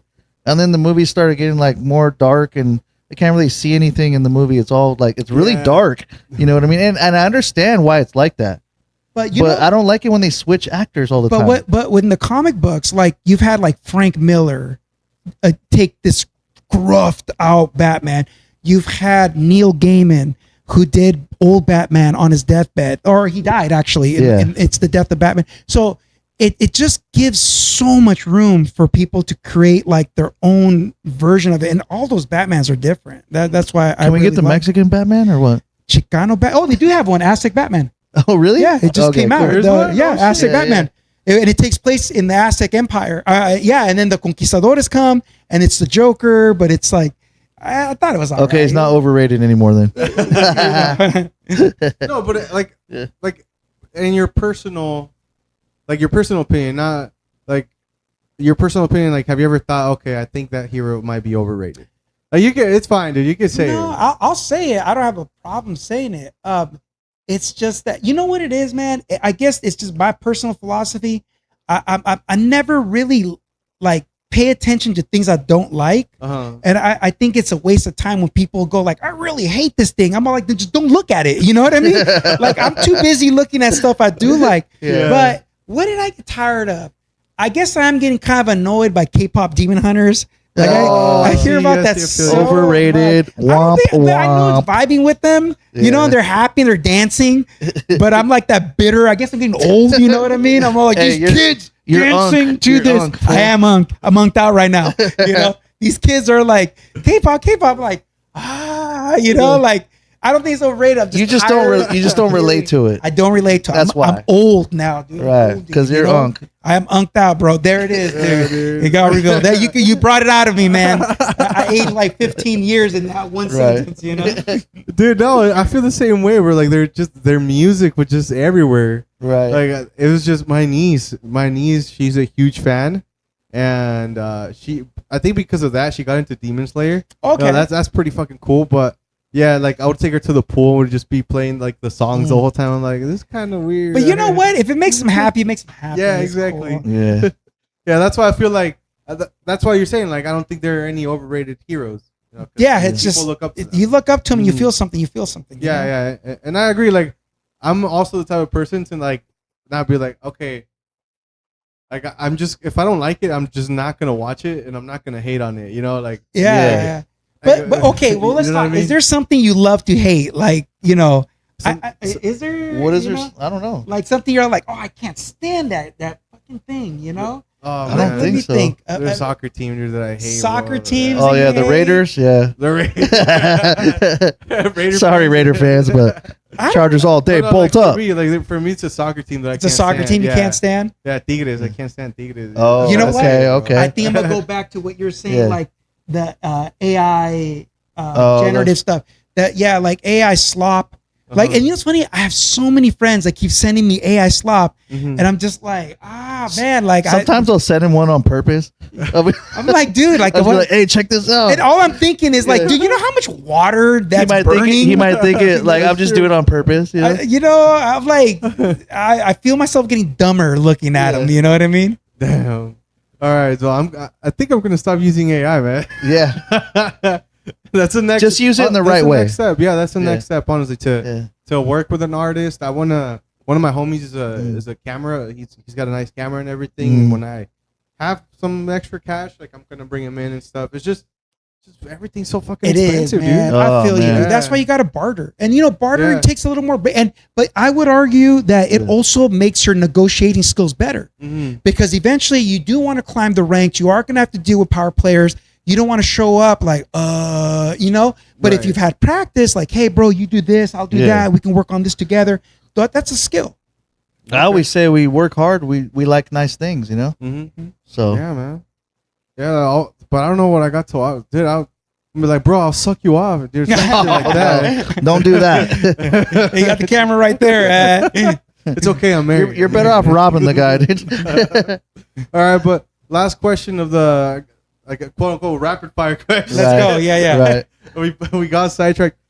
Are you guys early birds or night owls when it comes to work? I force myself to wake up early. I hate waking up early, but I force myself. But I would say my best ideas come at night. And it's just because there's just so much clutter to get rid of in the day. Yeah. Just like never ending chores. The cats are hungry, blah, blah, you got to go work out, blah, blah, blah.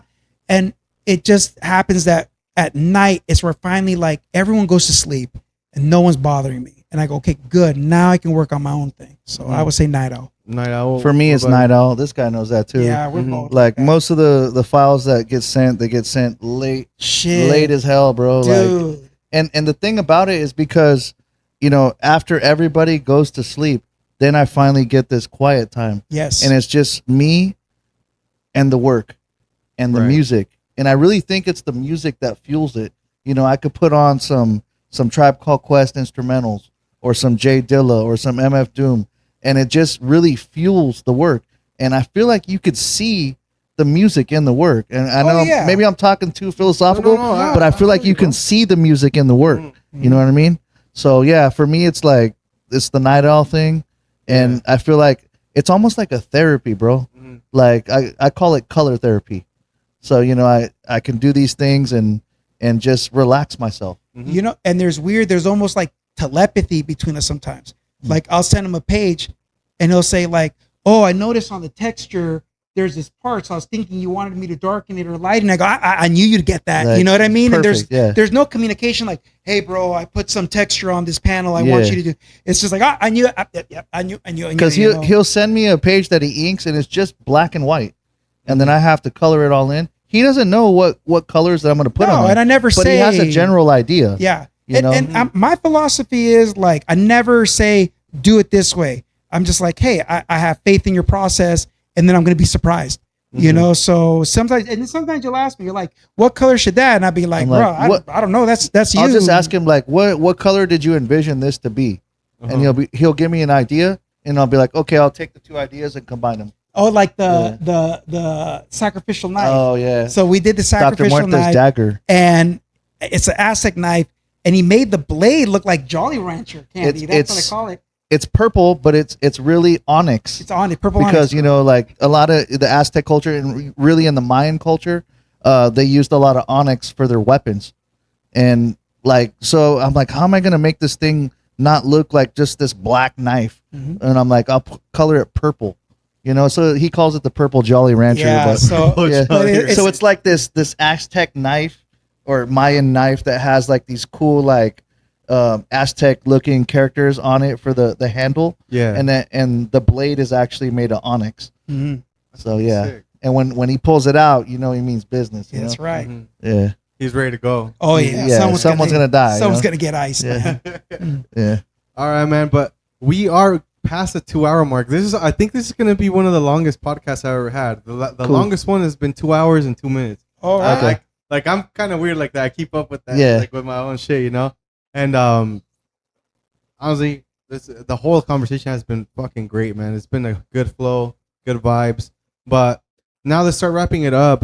What's next for you guys? And you guys can be saying like in your personal life or even for Triple G Comics. Well, right now, me personally, I'm kind of in a weird spot. Weird, because Tamale Guy is getting recognized, and people want it to succeed. So that's a really good feeling. But I'm also getting more offers for writing, which is weird because I wanted to be a traditional writer for so long, and I kind of gave up. And now, like, people are coming up like, "Hey, dude, I want you to write this thing." Right. And so it's kind of like you only have so much time and energy in the day. You can't do it all. So I think for myself is I want to see a Tamale Guy become a Chicano Odyssey, and I want to start writing some really mind blowing cyberpunk stuff. That's probably where I'm going with it. Okay. What about you, Vince? For me, just continuing working on artwork, traditional like mural stuff, those types of things. I want to start doing some traditional canvases, maybe get into some shows, local art shows. And then the big one is, Tamale Guy issue 3. Yes, We want to get that done like as soon as possible. Let's get in it. And because, issue 2 has had a lot of success, and I think issue 3 will be even better because, we all evolve as artists, and we just get better with time, So that's the main focus right now. Yeah. And just continue to work on lettering, continue to learn, every day. And then I know that you were mentioning like collaborators earlier. I mean, you don't have to say their names. You guys don't have to say their names, but I know you guys are cooking it up. You guys have some pretty big names coming along, and I mean, how long until all of that? Hopefully this will happen actually next month or in the next 2 weeks. It's weird because it's not like pie in the sky. It's like we have a deadline, we have times, there's meetings. So we're actually talking about this variant artist that we're super excited. I would love to look back on this video and just be like, oh, here it is, it's done, and then who knows where we'll go from there. So I would say just like throwing these Hail Marys and watching them actually connect. Right. So we got issue 3 in the works. We got some special guests possibly. You'll always see some special guests in the new issues. We got some artwork for album covers coming out too. Right? So look out for that. And I would say, and if we lock in this special guest, we want to lock in his friend, which is another guy we can't mention because this is all just like you have your dream team, and it all links up, And one thing I've discovered is when you have like a dream, you think it's so out of reach. It's not. Like if you actually go out, you're like, dude, it's not like that hard to do it. I think the obstacles are bigger in your mind than in reality. Yeah, and I believe that's how the universe. Now speaking of conspiracies, I believe that's how the universe works. What I heard is that, or what I'm a big believer of, is that the universe it only knows how to say yes. So like if you say I'm a loser, the universe is gonna be yes, you are. The self-fulfilling prophecy. So you gotta like, that's why I believe in manifestation. Like I'm a winner, or next month, or like within the next few years, I'm gonna be a millionaire. All of the universe knows how to do is say yes. So that's why I'm a big believer in manifestation. Yeah. But now where can people buy your guys' comic book? That would be the Stronghold Comics in Oceanside.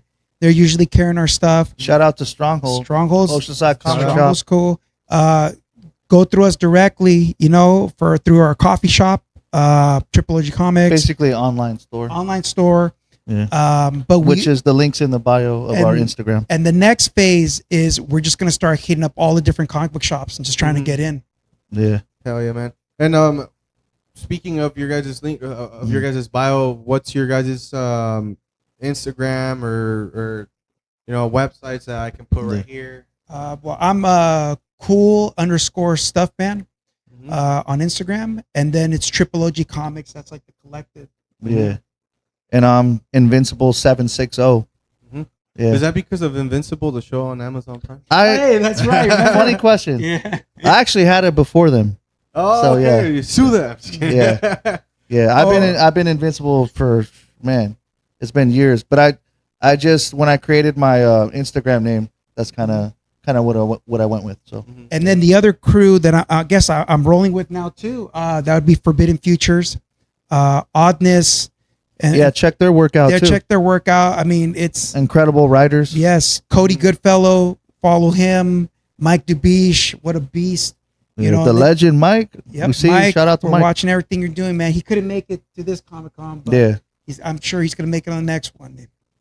Yeah, man. And if you could give some advice to upcoming writers and comic book creators, what's something that you would say to them?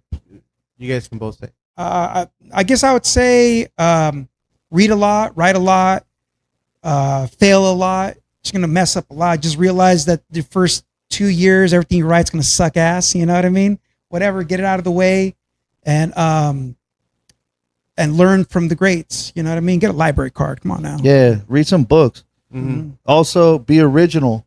Always have your stuff. Originality is big with us, you know, and don't be afraid to reach for the stars, you know, fulfill your dreams, you know, and originality is huge. Mm-hmm. I love that. That's some good advice, and not just for all. That's good advice for all creatives, you know. Yeah. Everybody that's trying to do this. But I think it's time to wrap it up. Thank you guys so much for coming. Thank you. Thank you. Thank you guys so much for your time. I know that you guys are always working. Mm-hmm. I really appreciate it, and it's time to wrap up. Let me go ahead and do the outro. My bad. It's all good. All right. And that wraps up another episode of El Recreo podcast. Huge shout out to Ish and Vince, to Triple OG Comics, and to everybody that was mentioned in the pod. Thank you guys for watching, ya sea en el gimnasio, en la cocina, donde sea, but as long as you guys tune in. Any last words? Anything you guys want to say? Be happy. Life's short. Triple OG Comics worldwide. Hasta la próxima, mi gente. NSD se vive la vida con un buen clima como la morra que me hace clima.